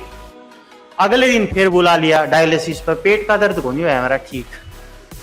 फिर मैंने इनके पास फिर दोबारा कॉल कर लिया, विश्वास तो कहाँ पे बना हुआ था, BRC के पास। फिर मैं जी पेट में दिक्कत है, बोले वो बाथ टब किया, मैं जी ना जी, बोले वो कर। मैंने एक बार तो सुबह किया, एक बार शाम को किया, और तुरंत वहां से बोला कि हल्दी और क्या होता है, 1 मिनट रुको, हल्दी और एक चीज थी, उसका लेप लगा ले पेट पे, वो लेप लगा लिया, पेट का दर्द हो गया ठीक। ठीक होने के बाद फिर मंगलवार को उन्होंने फिर बुला लिया डायलिसिस के लिए। मतलब भाई मेरे को डायलिसिस की जरूरत नहीं है, 1% भी नहीं है, मैं नहीं चाहता डायलिसिस, लेकिन कर दी, तीसरी डायलिसिस भी कर दी। उसका अगले दिन फिर मैं निकलवाने खातर चला गया यहाँ से। मैं जी मेरा नहीं काट दो, मैंने डायलिसिस को नहीं करवानी। डॉक्टर पता है क्या बोलता है, एलोपैथी वाले डॉक्टर बोलते हैं मीट खा, अंडे खा, दूध पी। वहीं पे मैं जाके उनको बोला, मैं जी एक बात बताओ, आप एक बार तो आप बोल रहे हो कि पानी कम पीना है, आप बोल रहे हो कि पानी कम पीना सीकेडी पेशेंट को, ऊपर से आप बोल रहे हो कि मीट खा।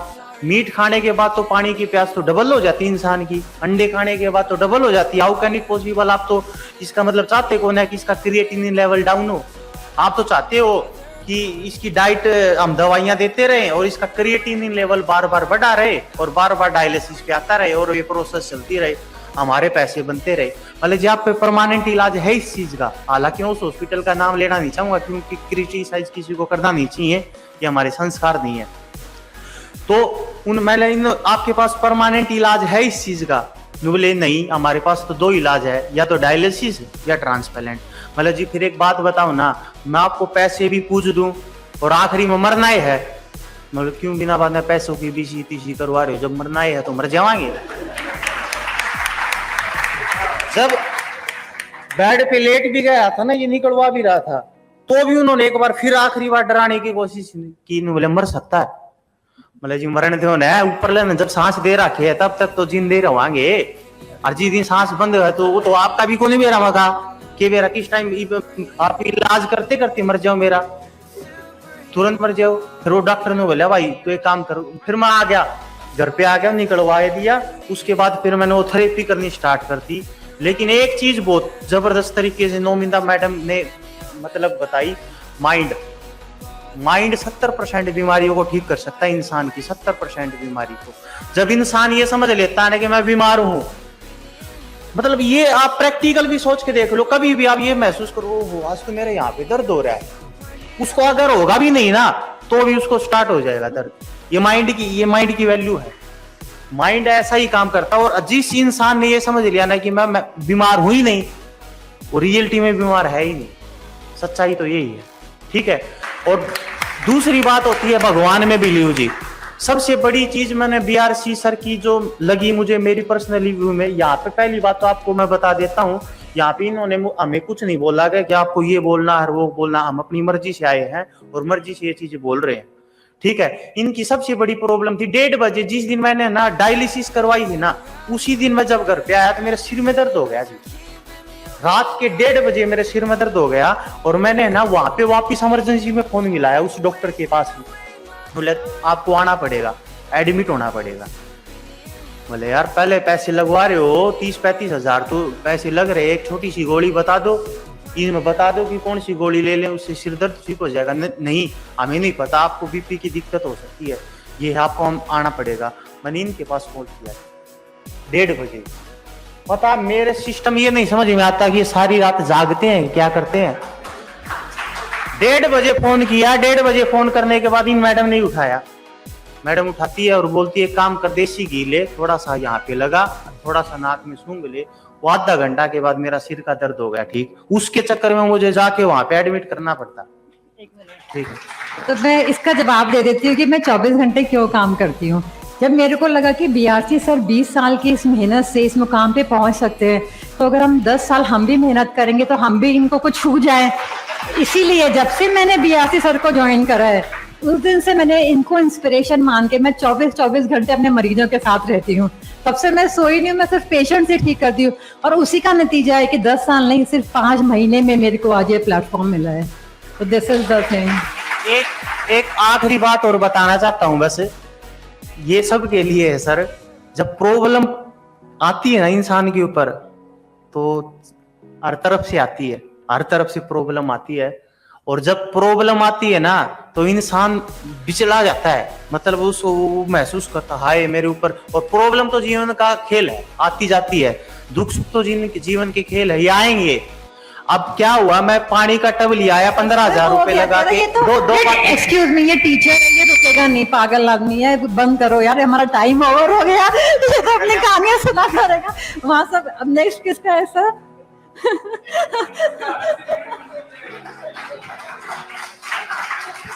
एक सेशन विकास एक अलग से हम रखेंगे, राइट? तो इट इज इंटरेस्टिंग, किसी चीज को पेश करने का जो तरीका है वो इतना लाजवाब हो सकता है। तो विकास जी से हमने देखा, डॉक्टर नमिता से हमने सीखा, राइट? तो यहाँ पे हम बात कर रहे हैं कि हमारे बॉडी की एक एक सेल्स, इवन हमारे माइंड और फिर आसपास का जो बर्ताव है, इन सब का रोल है। ये हमने ये सीखा, जो विकास ने बताया कि जो interaction with the doctor, interaction with the family members, interaction with doctor Namita, उनका खुद से इंटरेक्शन, इनका भी कितना रोल प्ले हुआ है अपने आप को रिवाइव करने में। तो जबकि अगर हम ठीक होना चाहते हैं, सबसे पीछे इस चीज को रखते हैं, इसको ये इसका भी कोई रोल हो सकता है, उसको हम रखते नहीं, जबकि सबसे इंपॉर्टेंट तो वही है, राइट? तो हमने ये देखा है कि जब पेशेंट, इन चीजों को हम ध्यान रखें पेशेंट को क्योर करने के लिए, his mind, his body, social circumstances, so the body starts growing, the organ starts growing from inside actually। और वो किसी भी पैरामीटर में, किसी भी गोल्ड स्टैंडर्ड जिसे बोलते हैं एलोपैथी की भाषा में, स्कैन करके देखो, उसको बताओ तो भी वो दिखेगा ही दिखेगा, वो फिजिकली नजर आएगा। लेकिन सबसे बड़ी बात आपने देखा, अगर आपको ये नहीं बताते कि ये पेशेंट है इनमें से कोई भी, तो आपको शायद पता भी नहीं होता कि पेशेंट हैं। तो यही, इससे बड़ी प्रूफ की और जरूरत नहीं है। और ये सब आए हैं, बड़े दूर दूर से आए हैं, कई 100 किलोमीटर दूर से आए हैं और सीधे आए हैं, राइट?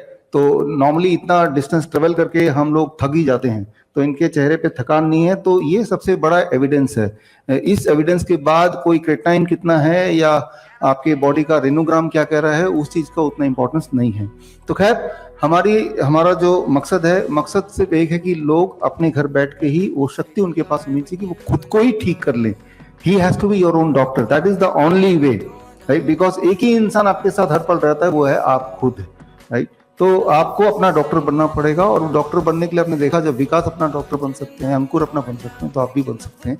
जो भी चीज इन्होंने आज की, मान लो इनकी तरह हालत में कोई और आ जाता है, तो मुझे ऐसा लगता है कि किसी के भी हेल्प के बिना, मेरे डॉक्टर नमिता, किसी की भी हेल्प के बिना अंकुर, विकास, किसी को भी इसी तरह से ठीक कर पाएंगे। और यही बड़ी बात है, यही हमारी जीत है, राइट? तो आप इस बुक को पढ़ें, इसके अंदर एविडेंसेस को देखें, और ये बुक की लिंक भी हमने आपको दिया हुआ है। ये इंग्लिश में है और हिंदी में भी आ जाएगा, vishwaroop.com/end of transplant। और डिबेट जारी रहेगा, हम ओपन हैं ऑल काइंड ऑफ क्रिटिसिज्म के लिए। और हम बड़ी जल्दी अगले महीने का एक तारीख सेट कर देते हैं, जिस तारीख में हम लोग दोबारा इसी हॉल में मिल सकते हैं। और वो जो 25 लाख वाला है, अगर कोई ऐसा मिल जाए आपको जो 25 लाख का हमारा एक्सेप्ट करता है, तो हम उसको एक्सेप्ट करेंगे। और अब अंत में, आफ्टर दिस, हमारे हिम्स हॉस्पिटल के चेयरमैन आचार्य मनीष जी को इनवाइट करता हूँ ऑन द स्टेज, हमारे आगे की विजन एंड मिशन को आप तक पहुंचाने के लिए। आचार्य जी प्लीज। हमने चंडीगढ़ में 30 तारीख को एक प्रेस कॉन्फ्रेंस की थी, आप सबको पता होगा, जहां पे हमने श्रीधर यूनिवर्सिटी की और जो दयानंद मेडिकल कॉलेज जालंधर की रिपोर्ट पब्लिश की थी एक प्रेस कॉन्फ्रेंस करके।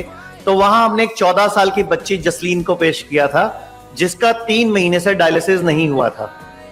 और हुआ क्या कि वहां की अखबारों ने बहुत अच्छे से उस खबर को उठाया कि भाई एक 14 साल की बच्ची जिसका हफ्ते में 2 डायलिसिस हो रहा था, वो इनके यहाँ 3 महीने जाके ठीक हो गई। तो अखबारों ने बड़ी प्रमुखता से उसको जगह दी। तो आज जब ये प्रेस कॉन्फ्रेंस थी, तो चंडीगढ़ एक आइडेंटिटी बन चुका है। पूरे वर्ल्ड से फोन आ रहे हैं, दुबई से, इंग्लैंड से, लंदन से, बहुत जगह से फोन आते हैं, क्योंकि सबसे पहला हॉस्पिटल हिम्स हमने चंडीगढ़ में शुरू किया था। तो आप हैरान हो गए कि ये खबर 7 दिन पहले न्यूज़पेपर में आई थी। मेरे को खुद पत्रकार ने बताया कि स्पेशल बोला गया कि जिस दिन उनकी प्रेस कॉन्फ्रेंस में उस दिन छापना। तो आज चंडीगढ़ के पेपर में खबर छपी हुई है कि अगर बच्चों की किडनी खराब हो जाए तो डायलिसिस ना करवाएं, सीधा ट्रांसप्लांट करवाएं। मतलब वो इतना डर रही है, वो लॉबी, वो कम्युनिटी इतनी डर रही है धीरे धीरे कि जैसे ये लोग फैल रहे हैं, ये nice expert, vice expert, hymns at home, और ये हिम्स हॉस्पिटल खुल रहे हैं। चंडीगढ़ खुल गया, जोधपुर खुल गया, जयपुर खुल गया, अभी जल्दी लुधियाना, अमृतसर, गुड़गांव, लखनऊ शुरू होने वाले हैं। तो वो कम्युनिटी भी ना हमें वॉच कर रही है। तो आप सबकी ड्यूटी बनती है कि जो हम बात करते हैं, जो हम लोग वीडियोस बनाते हैं, वो ज्यादा से ज्यादा वायरल हो। आपको पता है पिछले 4 महीनों में क्या क्या झेला हम लोगों ने? अनाम सी लेटर पहुंच जाती है एसपी के पास, अनाम, कोई नाम ही नहीं है, एक पहुंच जाती है डीएसपी के पास, वही कंप्लेंट एमसीआई में पहुंच जाती है, वही कंप्लेंट आयुर्वेदिक काउंसिल को पहुंच जाती है, आयुष डिपार्टमेंट को पहुंच जाती है। तो मैंने बीआरसी सर को बोल रखा है, आप टेंशन मत लो, मैं संभाल रहा हूं सब। तो हर जगह जाना, पेश होना, और आप हैरान हो गए, हर जगह पे जब कंप्लेंट पूछता हूं किसने की है, मेल आई है, मेल पे क्या लिखा हुआ है, हिम्स में मरीज मर रहे हैं, कृपया रोका जाए। ठीक है भैया, अंकुर शर्मा जी की आत्मा बैठी है यहां पे, वो भाई साहब जो भी टीचर थे उनकी भी आत्मा है यहां पे, ये मर गए क्या? अरे तो वो कंप्लेंट क्या जा रही है वो तो सोच लो।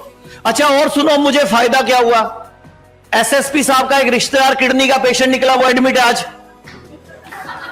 मतलब वो हमारे लिए गड्ढे खोद रहे हैं, हमारा काम बन रहा है। और जो एक जगह कहीं और एक अथॉरिटी में कहीं कंप्लेंट गई, उनके कोई रिश्तेदार रहते थे दुबई में, वो आके ट्रीटमेंट करा रहे हैं हमारे हॉस्पिटल में।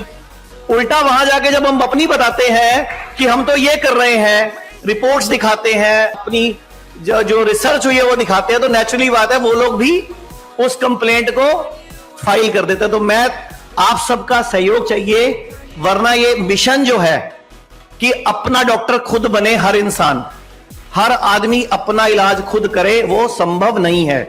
और मैं 2-3 उदाहरण भी देना चाहूंगा। ये भगवत गीता का श्लोक है, भगवत गीता में युक्ताहार विहारस्य करके, भगवत गीता में चैप्टर नंबर 17 श्लोक नंबर 17 क्लियर लिखता है कि इंसान समझदार वही है जो मौसम के अनुरूप, अपने शरीर के अनुरूप, प्रकृति के अनुरूप खाना पीना ठीक करे। जैसा मौसम हो, जैसे मन की स्थिति हो, उसके हिसाब से खाए पिए तो कभी भी बीमार नहीं पड़ेगा। अच्छा फिर चलो, ये भगवत गीता है, हो सकता है ये फेक हो। फिर रामचरितमानस उठा लेते हैं, रामचरितमानस में भी लिखा हुआ है साफ साफ, कुपत मागरु व्याकुल रोगी वेद न देहि सुनो मई जोगी। वो क्या कह रही है कि असली व्यक्ति, असली वैद वो है जो इंसान को सही गाइड करे, उसके भले की बात करे। जैसे अंकुर जी की वाइफ, और अंकुर जी जब हमारे हॉस्पिटल में आए, इनकी जब वापस गए हॉस्पिटल से, जब इनका 15 दिन डायलिसिस नहीं हुआ, तो वापस जाके 2 या 3 डायलिसिस लगातार शायद कराने पड़े। तो इतना एकदम प्रेशर आ गया। अच्छा मुझे भी टेंशन हो गई, नमिता मैम तो संभाल ही रही थी, मैं कहा वकील आदमी है, इसको तो एक्स्ट्रा केयर देनी पड़ेगी।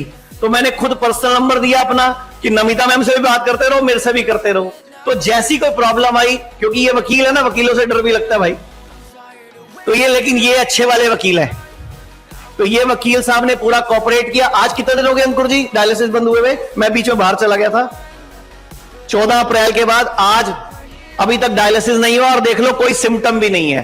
तो हम लोगों को भगवान भी मदद करता है। और मैंने इनको एक लाइन बोली थी, संशय आत्मा विनश्यति, यह भी गीता का श्लोक है कि संशय, शक मत करो। जब आप एक पैथी को कस के पकड़ रहे हो ना, तो फिर हर बात मानो। अब लोग क्या गलती करते हैं, 4 बातें हमारी मानते हैं, 2 बातें उनकी सुनते हैं, फिर 2 हमारी मानते हैं, 6 उनकी सुनते हैं, और फिर मिक्स करते हैं उनको आपस में।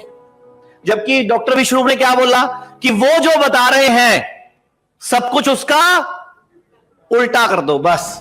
तो ये हमारा मैसेज आप लोगों के माध्यम से ही पूरे देश में पहुंच सकता है।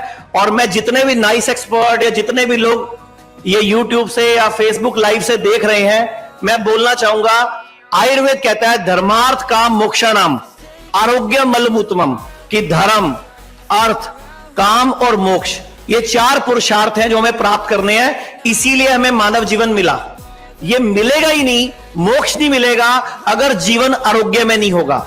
और वो लगे हुए दुनिया को बीमार करने में, और आप सब लगे हुए दुनिया को स्वस्थ करने में। तो मैं तो आप सबको हैट्स ऑफ करता हूं, सैल्यूट करता हूं कि पूरे हिंदुस्तान में ये nice expert, vice expert, diabetes educator, ये कोर्स कर करके, अभी ये कोर्स चल रहा है हमारा वाइब्रेशन थेरेपी का। तो आप सब लोग दुनिया को स्वस्थ करने में लगे हुए हो। अब हमें इस टीम को बड़ा करना है, क्योंकि भारत की आबादी 140 करोड़ है इस टाइम, और हमें थोड़े से लोगों को अपनी संख्या बढ़ाकर इसको पूरे विश्व में फैलाना है। तो मैं आपको बता देता हूं, अभी चंडीगढ़, जयपुर और जोधपुर में 3 हॉस्पिटल चल रहे हैं हमारे।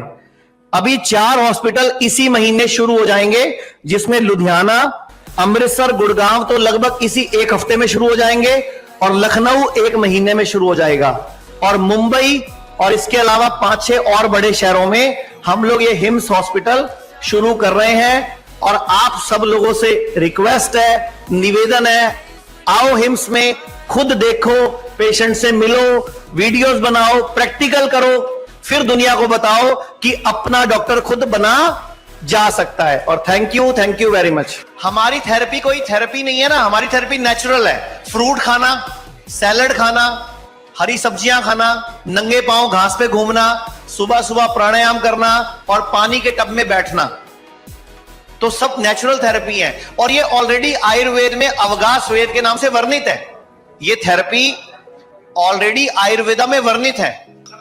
कोरोना से बचने का सबसे आसान, सबसे इंपॉर्टेंट तरीका है, आप टीवी मत देखो, आपको कोरोना नहीं हो सकता।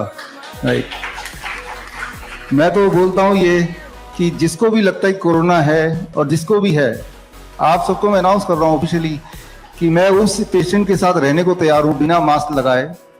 राइट, साथ में बैठ के खाने को तैयार हूं। और हमने किया हमारे कोविड सेंटर में, हम उसे फ्लू सेंटर बोलते हैं, एक्चुअली कोविड सेंटर बोलते भी नहीं है। और वहां पहला नियम ही ये था कि जैसे ही पेशेंट आएगा उसका मास्क उतारना है, उसे गले लगाना है, उसे हाथ मिलाना है, उसके बाद खाना खाना है। और हमारा जो कोविड सेंटर या फ्लू सेंटर बोलिए, वो देश का सबसे बड़ा सेंटर था, 1100 बेड, और हमेशा वो फुल रहते थे। अलग अलग शहर से लोग आते थे, एक भी दवाई हमने दी नहीं, एक भी इंसान मरा नहीं, और 7 दिन के अंदर ठीक किया। और ये मैं नहीं बोल रहा, आयुष मिनिस्ट्री ने खुद ही इसको लिखित करके ऑब्जर्वेशन स्टडी का रिपोर्ट जारी किया था। तो ये फ्लू है जो हर साल होता है, लेकिन उस फ्लू को नया नाम देते हैं, और आपकी गलती है। आप अखबार पढ़ते हैं, आप टीवी देखते हैं, आप मत देखिए। जो लोग को पढ़ना लिखना नहीं आता, जो गरीब लोग हैं, जिनके पास टीवी नहीं है, आप उनके घर जाके देखिए तो कोरोना कहाँ है ही नहीं। भिखारी के पास देखिए, किसान के पास देखिए, कोरोना कहाँ है ही नहीं। जो बहुत अमीर हैं वो लोग ही हैं जो 2-2, 3-3 मास्क लेके पहन के, और वही लोग हैं जो बीमार पड़ते हैं मास्क की वजह से, नाम देते हैं कोरोना का। देखिए, जो साइज है, साइज विल मैटर। पहली बात तो ये है कि पानी यहाँ तक होगा, और पानी में पूरा बॉडी का सारे पार्ट ढके हुए अच्छी तरह से है, कवर हो रहे हैं, तो प्रेशर इज ओके, जितना रीजनेबल चाहिए। राइट, लेकिन बॉडी की मूवमेंट नहीं हो पाएगी, इसलिए हम थोड़ा बड़ा बनाते हैं। बस पानी यहाँ तक है और सारे पार्ट बॉडी के पानी में है। ओके, देखिए, हमने एक ऑयल निकाला है, और जैसे ही आपको सरदर्द हो, उस ऑयल को जिसके बारे में आप पूछ रहे हैं, आप ऐसे सूंघते ही 2 सेकंड में सरदर्द गायब। ना तो खाना है, ना लगाना है, ना पीना है, सिर्फ सूंघना है। मतलब एक बार ऑयल ले लिया तो जब तक आप जिंदा है वो ऑयल चलता रहेगा। खाना भी ना लगाना तो है ही नहीं, सूंघना ही तो है। Right, only once. तो ये या इससे मिलता जुलता थेरेपी, और साथ में पंचकर्मा थेरेपी और मड थेरेपी, ये सारा कुछ हम अपने हॉस्पिटल में करते हैं। और जो हॉस्पिटल नहीं आ सकते उनको हम बताते भी हैं। तो यू आर राइट कि उसका भी इफेक्ट है। हर एक का इफेक्ट थोड़ा थोड़ा अलग है, सिम्टम देख के हम इफेक्ट के हिसाब से करते रहते हैं। मिट्टी का लेप, एयर चैम्बर, राइट, तो हाँ, या steam chamber, those things also works. और वो हम यूज भी करते हैं अपने हॉस्पिटल में, बट उनके एक्सपर्ट्स अलग अलग हैं, वो सारे आयुर्वेदिक डॉक्टर हैं। राइट, तो यस, यू आर राइट। वो देखिए, ऐसा है ना कि आप इसको समझिए कि एज लॉन्ग एज आपकी पूरी बॉडी पानी के अंदर है, जैसे मैं बैठा हूं, ऐसे ये चेयर में बैठा हूं, तो मैं एक ऐसा टब भी ले सकता हूं जो ड्रम हो, और मैं उसके अंदर बैठ गया और पानी यहां तक है, तब भी काम करेगा। लेकिन यहां ज्यादातर हमने जो दिखाया है ना, हमने ये पोस्चर दिखाया है, क्योंकि मुझे लगता है इस पोस्चर में आप लंबे समय तक बैठ सकते हैं। अगर टांगे मुड़ गई तो बैक, हाँ नहीं, अगर वो पानी के बाहर है मुड़ने के बाद तो कम असर होगा। Every part of the body till here should be inside the water. आप कैसे भी बैठ जाओ, पलटी मार के बैठ जाओ, लेकिन पानी के अंदर होगा तो असर ज्यादा होगा, और नहीं होगा तो असर होगा कम हो। स्टीम बाथ भी फायदेमंद होता है। दोनों में फर्क क्या है कि स्टीम बाथ में, जैसे इसको मैंने 2 घंटा बोला, या फिर वो 8 घंटा, और 8 घंटा फिजिबल नहीं है, इसलिए हम स्टीम बाथ बोलते नहीं है। लेकिन स्टीम बाथ अगर आप नेचुरली रोज लें, जैसे फिनलैंड है, ऐसे देश हैं जहां स्टीम बाथ एक कल्चर का पार्ट है रोज करना, तो वहां पे किडनी की प्रॉब्लम कम है। राइट, तो steam bath is very good. लेकिन थेरेपी वाइज ये इफेक्टिव है 4 time more than steam bath. समझ गया? टाइम बचाने के जुगाड़ है, ये हमने करके देखा नहीं, लेकिन हाँ ये आपका नाम क्या है सर? हाँ, डॉक्टर अविनाश का ये आविष्कार माना जाएगा अगर ऐसा होने से फायदा हो गया तो, राइट? तो मेरे हिसाब से इट शुड वर्क। तो आप बोल रहे हैं कि दो काम हो गए एक पंथ में, हेड डाउन टिल्ट भी हो गया, हॉट वाटर इमर्शन भी हो गया। अच्छा, इसलिए आप मेरे ऊपर डालना चाहते हैं, मैं करके देखूं। इसमें हम क्या करते हैं डॉक्टर अविनाश, ये सारी चीजें जो हम बोल रहे हैं पहले मैं खुद करता हूँ, right? Even though you are healthy, आप सब लोग एक बार बाद टब में खुद बैठ के देखेंगे तो आप देखेंगे कि आधे घंटे ज्यादा बैठना बड़ा मुश्किल हो जाएगा। Even if you are healthy, धीरे धीरे अपनी कैपेसिटी बढ़ती है। तो पहले तो हम खुद ही करके देखेंगे तो हमें आइडिया हो जाएगा how you feeling. From there we can go closer and then हम रिक्वेस्ट करते हैं अपने जो सर्कल में पेशेंट्स हैं जो हमारे ऊपर फेथ करते हैं या जो एक्सपेरिमेंटल हैं दिमाग में, तो इस तरह थोड़ा थोड़ा आगे करके बढ़ते हैं, बट इट शुड वर्क। आप सही कह रहे हैं, अभी डॉक्टर अनवर ने भी यही बताया कि वो संस्कृत का है, लेकिन उसको जब ट्रांसलेट किया गया तो हमारे अर्थ ही सारे बदल गए, और जब अर्थ बदल जाएगा, नींव फाउंडेशन ही खत्म हो जाएगा तो दिक्कत आएगी।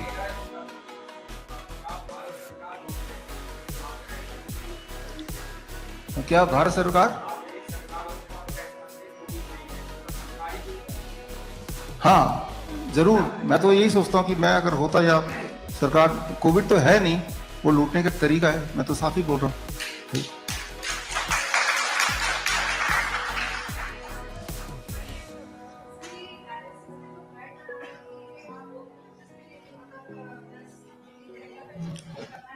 हाँ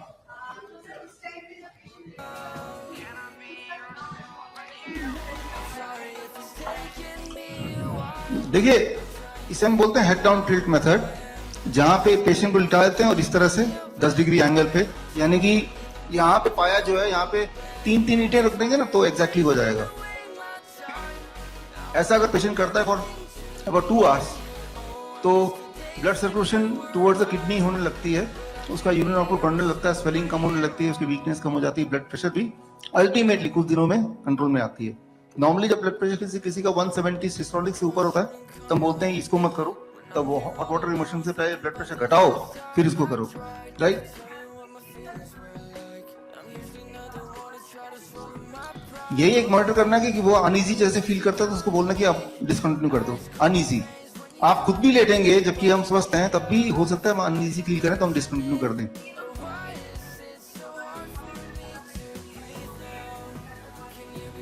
देखिए, उतना खतरनाक चीज नहीं है पहली बात, लेकिन फिर भी हमने ग्रैड ऐप एक हमने बनाया है, उसके माध्यम से जो लोग घर पे हैं उनको हमारी टीम मॉनिटर करती है। पहली बात तो हम ये बोलते हैं कि थोड़ा कॉन्फिडेंस रखिए, ये it is very safe, right? Because हमारा गोल ही है कि आप अपने आप ही ठीक हो, ना कि हमारे किसी भी तरह के असिस्टेंस से।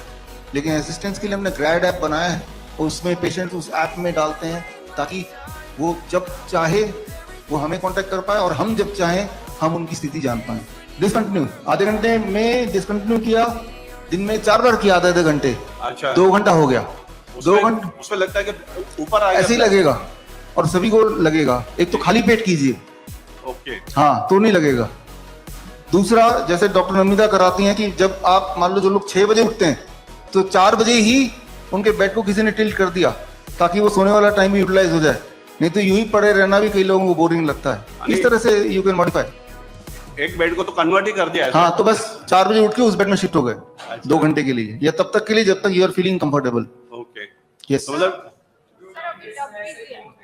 अभी टब भी ले लिया है, अभी उसको कल कमीशन करना है।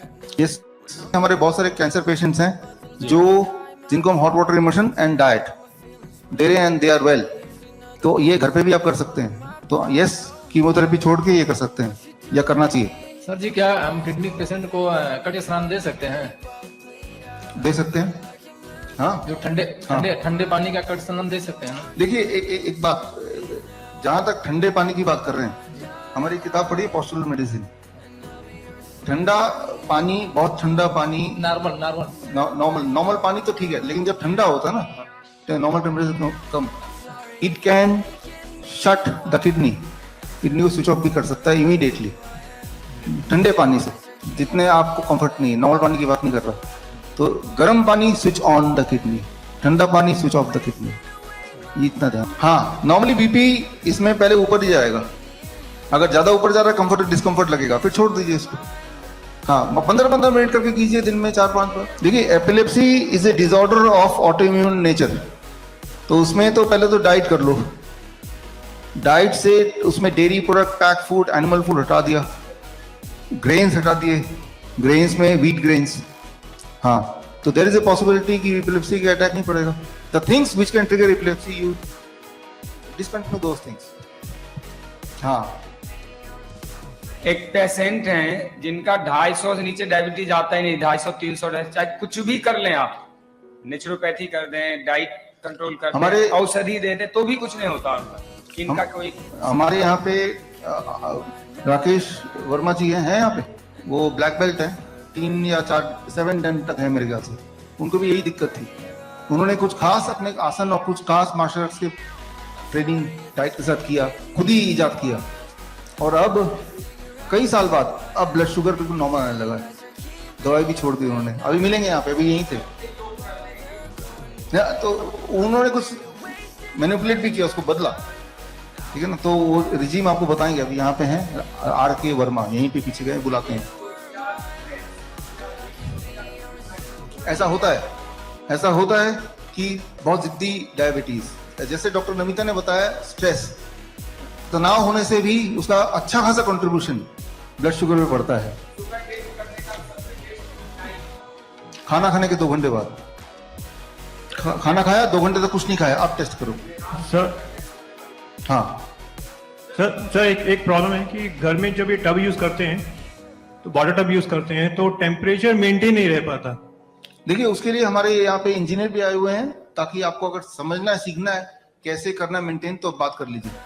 वो उसके लिए एक छोटा सा थर्मोस्टेट लगाना है, वो थर्मोस्टेट कट ऑफ करेगा टेम्परेचर को, एक नीचे छोटा सा टुल्लू पंप बोलते हैं वो लगाना है, जो पानी को सर्कुलेट करेगा। वेरी सिंपल, आप खुद ही घर पे कर सकते हैं। समझने के लिए हमारे संयम जी यहाँ पे हैं, उनसे पूछ लीजिए। संयम जी मिल लीजिए, इधर ही बैठे। देखिए, हमारे बहुत सारे पेशेंट हैं, हमने आज जो यहाँ बताया हीट शॉक प्रोटीन, वो क्या करता है, ब्रेन डिसऑर्डर जैसे डिप्रेशन है, या जैसे पार्किंसन है, अल्जाइमर है, उनमें बड़ा इफेक्टिवली काम करता है। बल्कि यही अभी प्रेस कॉन्फ्रेंस से पहले ही आप मिले थे हम में से कोई, जो पार्किंसन पे आप ही काम कर रहे हैं ना, गोरखपुर में आप हैं, तो पार्किंसन अभी ठीक है, इन्होंने हॉट वाटर इमर्शन में बैठ के ठीक होता है, नॉर्मल हो गया दोबारा हॉट वाटर इमर्शन से, तो ये काम करता है। एक सर, LVEF में जो है ये ग्रेड जो है कैसे हेल्पफुल होगा और किस तरह से यूज होगा? देखिए, कोई भी फंक्शनिंग हो हार्ट का, जिसका नाम LVEF दे दो या कोई भी दे दो, व्हाट इट डज, जैसे मैंने बताया आपको, it opens up every cell, it opens up the heat shock protein of every cell. तो होलिस्टिकली ये ठीक करता है, होलिस्टिकली इट क्योर्स। अच्छा, अभी अपने राकेश कुमार वर्मा जी हमारे बीच में हैं, और जैसे मैंने बताया 7 दिन ब्लैक बेल्ट हैं, इन्होंने मुझे भी ट्रेनिंग दी है, आप भी ट्रेनिंग ले सकते हैं ब्लैक बेल्ट की। हालांकि ब्लैक बेल्ट नहीं, मैं ब्लैक बेल्ट पहनता हूँ, लेकिन वो लेदर का ब्लैक बेल्ट है, इनके पास असली वाला ब्लैक बेल्ट है। तो अभी एक केस आ रहा था सर, मैंने बताया मेरे पेशेंट की हिस्ट्री में बहुत थोड़े से पेशेंट हैं, 2-4 गिन के, जिनकी ये दिक्कत होती, कुछ भी कर लो ब्लड शुगर नॉर्मल नहीं आता। जैसे आप बता रहे थे, डाइट ले लिया, हर तरह की चीज ले लिया, उनमें से साथ में यहीं पे सर हैं, अभी थोड़ी देर बाद ये बताएंगे। इन्होंने कुछ बदलाव किया अपने जीवन में अभी, और जिसका नतीजा ये हुआ कि now blood sugar is normal. तो आपके सामने है, अभी 1-2 क्वेश्चन लेके फिर मैं उनको बुलाता हूँ, आप सुनिए। नहीं सर, इजेक्शन फ्रैक्शन में यही तो है, थेरेपी देते हैं सर। हाँ, एक बात मैं बता दूं, इसमें जो कार्डिक आउटपुट है इमीडिएटली 20% इंप्रूव बढ़ जाता है व्हाइल यूर सिटिंग। पल्स बढ़ जाता है, कार्डिक पल्स तो आप तभी देख सकते हैं, कार्डिक आउटपुट 20% बढ़ जाता है। And when you keep on doing for few days, then it sustains. देखिए, इसमें हमारे जो आयुर्वेदिक डॉक्टर्स हैं, they are the better to answer. Doctor Anu है यहाँ पे? नहीं, अभी बैठे थे, आपके साथ ही बैठे थे, उनसे पूछो। सर, मेरा है, इन केस मान लो कार्डियक में कुछ फंक्शनल डिसफंक्शन हो, लाइक KSD, BSD, आर्टरीज में सब प्रॉब्लम हो, तो उसको विदाउट मेडिसिन ठीक करना है कि उसको ओपन हार्ट ही करना पड़ेगा? हाँ मुझे भी है, पता है, आई नो। आपको पता है ना। तो देखिए मेडिसिन तो कोई है नहीं, मैंने ये देखा है right, including my own experience, कि ऐसे जो बच्चे जो मिलते हैं उनको हम बोलते हैं कि beside DIP diet citrus fruit, मौसम्बी है, संतरा है, पाइनएप्पल है, ये रोज खिलाओ, और बच्चा नहीं खाना चाहता तो पिलाओ fresh juice along with the diet, DIP diet. जब ऐसा करते हैं तो याद रखिए हमारा हार्ट इतना फ्लेक्सिबल है कि वो होल वो भरने लगता है किसी भी एज में। छोटे में भी देखा हमने, या जिनका वीएसडी एएसडी डिटेक्ट होता है एट द एज ऑफ 60, वो भी हमने देखा। हाँ वो तो है, जो सिट्रस फ्रूट जूस है, सिट्रस फ्रूट हमने देखा, जो कोविड बोल रहे हैं आप, जिनको फ्लू में हमने देखा कि सिट्रस फ्रूट कितना जबरदस्त तरीके से काम करता है राइट। और बीट रूट जो है ब्लड की तरह ही दिखता है, वो भी कितना अच्छा काम करता है राइट। तो definitely these are wonderful food, wonderful fruits, जिसको उतना ध्यान नहीं दिया गया, उसको उतना रिकमेंड नहीं किया गया। Apple a day keeps the doctor away, एक स्टेटमेंट दे दिया, ध्यान है कि बस एक ही खाना, इससे ज्यादा नहीं खाना। हाँ ये भी लोग सोचते हैं फिर, और फिर वो फ्री हो जाता है, मैंने एक एप्पल खा लिया, अब मैं कुछ भी खा सकता हूँ right. So that is a wrong statement. Doctor साहब, नहीं, लेट द बॉडी प्रोड्यूस। जैसे मैं, जो बॉडी बनाता है ना, बॉडी उसी को यूज कर सकता है। मेरी गाड़ी का कोई पुर्जा खराब होगा तो मैं उस कंपनी का ही स्पेयर पार्ट लूंगा, बाहर का नहीं लूंगा right. Let the body produce. और जो मैंने आपको बताया heat shock protein, that is theoretically how it is explained right. न जाने और क्या क्या हो रहा होगा जिससे हम ठीक हो रहे हैं ultimately, that is one of the explanation only right. ऐसा नहीं कि सिर्फ हीट शॉक प्रोटीन ही सब कुछ कर रहा होगा, that must be many more explanation. और बहुत सारे एक्सप्लेनेशन मैंने इस किताब में भी आयुर्वेदिक पर्सपेक्टिव से भी डाला हुआ है, वो आप देख सकते हैं। That is one of the thing, keeping in mind limited time. सिर्फ एक ही चीज को हमने आज छेड़ा है। लास्ट क्वेश्चन, अलग से बैठते हैं, अलग से नहीं, हम तो नहीं बोलते, हम तो ये बोलते हैं सिम्टोमेटिकली आप देखो, अपने डाइट को ठीक करो या इस तरह की थेरेपी करो, body will do it needful. हमें डायग्नोस करने की जरूरत नहीं कि कौन सा वायरस है या बैक्टीरिया है भी कि नहीं, हमें तो ये पता है कि हमें डिस्कम्फर्ट है, हमें दर्द हो रहा है, हमें ये पता है फीवर है, हमें पता है हेडेक है, हमें पता है पेट फूला जा रहा है, हमें पता है सूजन है, ये दिख रहा है। उसके पीछे का कारण हमें पता करने की जरूरत नहीं है। हमने सिर्फ बॉडी को एग्जैक्ट न्यूट्रिशन दे दिया, हमने बॉडी को एनवायरनमेंट दे दिया, अब बॉडी ठीक करे right. Let the body do. ये पैथोलॉजी हम नहीं रिकमेंड करते कभी भी किसी भी पेशेंट को कि आप ये ट्यूबरकुलोसिस का टेस्ट कराओ या कोविड का टेस्ट कराओ, वी नेवर से। हम तो उल्टा बोलते हैं ये टेस्ट की जरूरत नहीं है, टेस्ट तो ऑलरेडी हो चुका है, क्योंकि आप बता रहे हो आपको दर्द है, मतलब यही टेस्ट है। आपको डिस्कम्फर्ट है, मतलब यही अपने आप में डायग्नोसिस है। उसके बियॉन्ड जो डायग्नोसिस करेंगे पैथोलॉजिकली, वो उसका कोई मीनिंग नहीं है, क्योंकि डायग्नोसिस कुछ भी हो, हमारे पास हथियार तो यही है ना, तो ये हथियार वैसे ही कर लो। वेस्ट प्रोडक्ट में निकालते हैं आप, ये this is the last explanation. जैसे ये पानी है, जैसे आदमी जो बैठता है और इसके बाद दोबारा हम इस पानी को चेक करेंगे तो इसमें उस इंसान का excess creatinine, excess sugar, excess uric acid, urea, जो भी चीज, पोटेशियम, जो भी चीज फालतू बॉडी में थी वो स्किन के रास्ते पानी में घुला मिलेगा। लेकिन हमें नहीं पता इनमें से किसका क्या एक्सेस है राइट। हमें खुद इंटरफेयर करके पोटेशियम को घटाने की अलग दवा वो नहीं करने की जरूरत है। Let the body decide. Fluid ज्यादा डिपॉजिट है तो वो सूजन कम मिलेगी, फिर हम दोबारा बॉडी का वेट करते हैं, उसी इंसान का 2 घंटे पानी में बिठाया पेशेंट को और फिर दोबारा वेट करते हैं, और हर बार हम देखते हैं 500 ग्राम से लेके 1 kg, कई बार 2 kg भी कम होता है। यानी कि वो 2 kg जो वेस्ट था, जिसे आप टॉक्सिन बोल रहे हैं, वो निकल गया। आप भी करके देखिए, 2 घंटे बाद बाहर निकलेंगे, चाहे आप कितने भी हेल्दी क्यों ना हो, आप दोबारा वेट करेंगे तो पहली बार जब करेंगे तो 500 ग्राम वेट घटेगा, अगली बार करेंगे 300 ग्राम घटेगा अगले दिन। तो यानी कि जो टॉक्सिन है वो हमें नहीं पता कौन सा कहां पे कितने मात्रा में है, हमने इस फॉर्म में रख दिया। Let the body do it. और हमें कैसे पता चल रहा है कि टॉक्सिन्स बॉडी से निकले? एक तो वेट घट रहा है, और वो भी छोड़िए, हमारे सिम्टम ठीक हो रहे हैं। क्या मेरी आर्थराइटिस ठीक हो रही है? क्या मेरी वीकनेस चली जा रही है? बस that is the main thing. जो मेरी डिस्कम्फर्ट ठीक हो रहा है सब ठीक, मेरे डिस्कम्फर्ट बढ़ रहे तो सब गड़बड़। तो विद दिस हाँ देखिए, दुनिया में जो सबसे अच्छा एक्सरसाइज है वो स्विमिंग को इसीलिए माना गया है। लेकिन जो बीमार इंसान है, क्योंकि वो स्विमिंग नहीं कर सकता है, तो this is the second best thing. खुलती है, हर बार खुलती है। आप इस बुक में पढ़ेंगे ना तो ये सारे सवालों के जवाब है। But to answer yes, so last one मैं आपका अनुभव चाहूंगा। बिना रोटी, बिना दाल, बिना दूध घी और बिना तेल के लाइफ टाइम जिया जा सकता है। हम करते हैं ना, आपके सामने बैठे, अनुभव बताए, आप आइए हमारे घर। तो with this I conclude today. सवाल ये था आपके एब्सेंस में कि ऐसे पेशेंट डायबिटीज के जिनका ब्लड शुगर घटा ही नहीं, तो मैंने कहा कि आप जवाब दे सकते हैं मुझसे बढ़िया। ठीक है। नमस्कार सभी को। और डॉक्टर साहब के कुछ रेयर केसेस हैं मेरी तरह, और मैं पिछले 45 ईयर से स्पोर्ट्समैन रहा हूं और बहुत एक्सरसाइज वगैरह की मैंने, लेकिन तब भी मैं डायबिटिक हो गया था।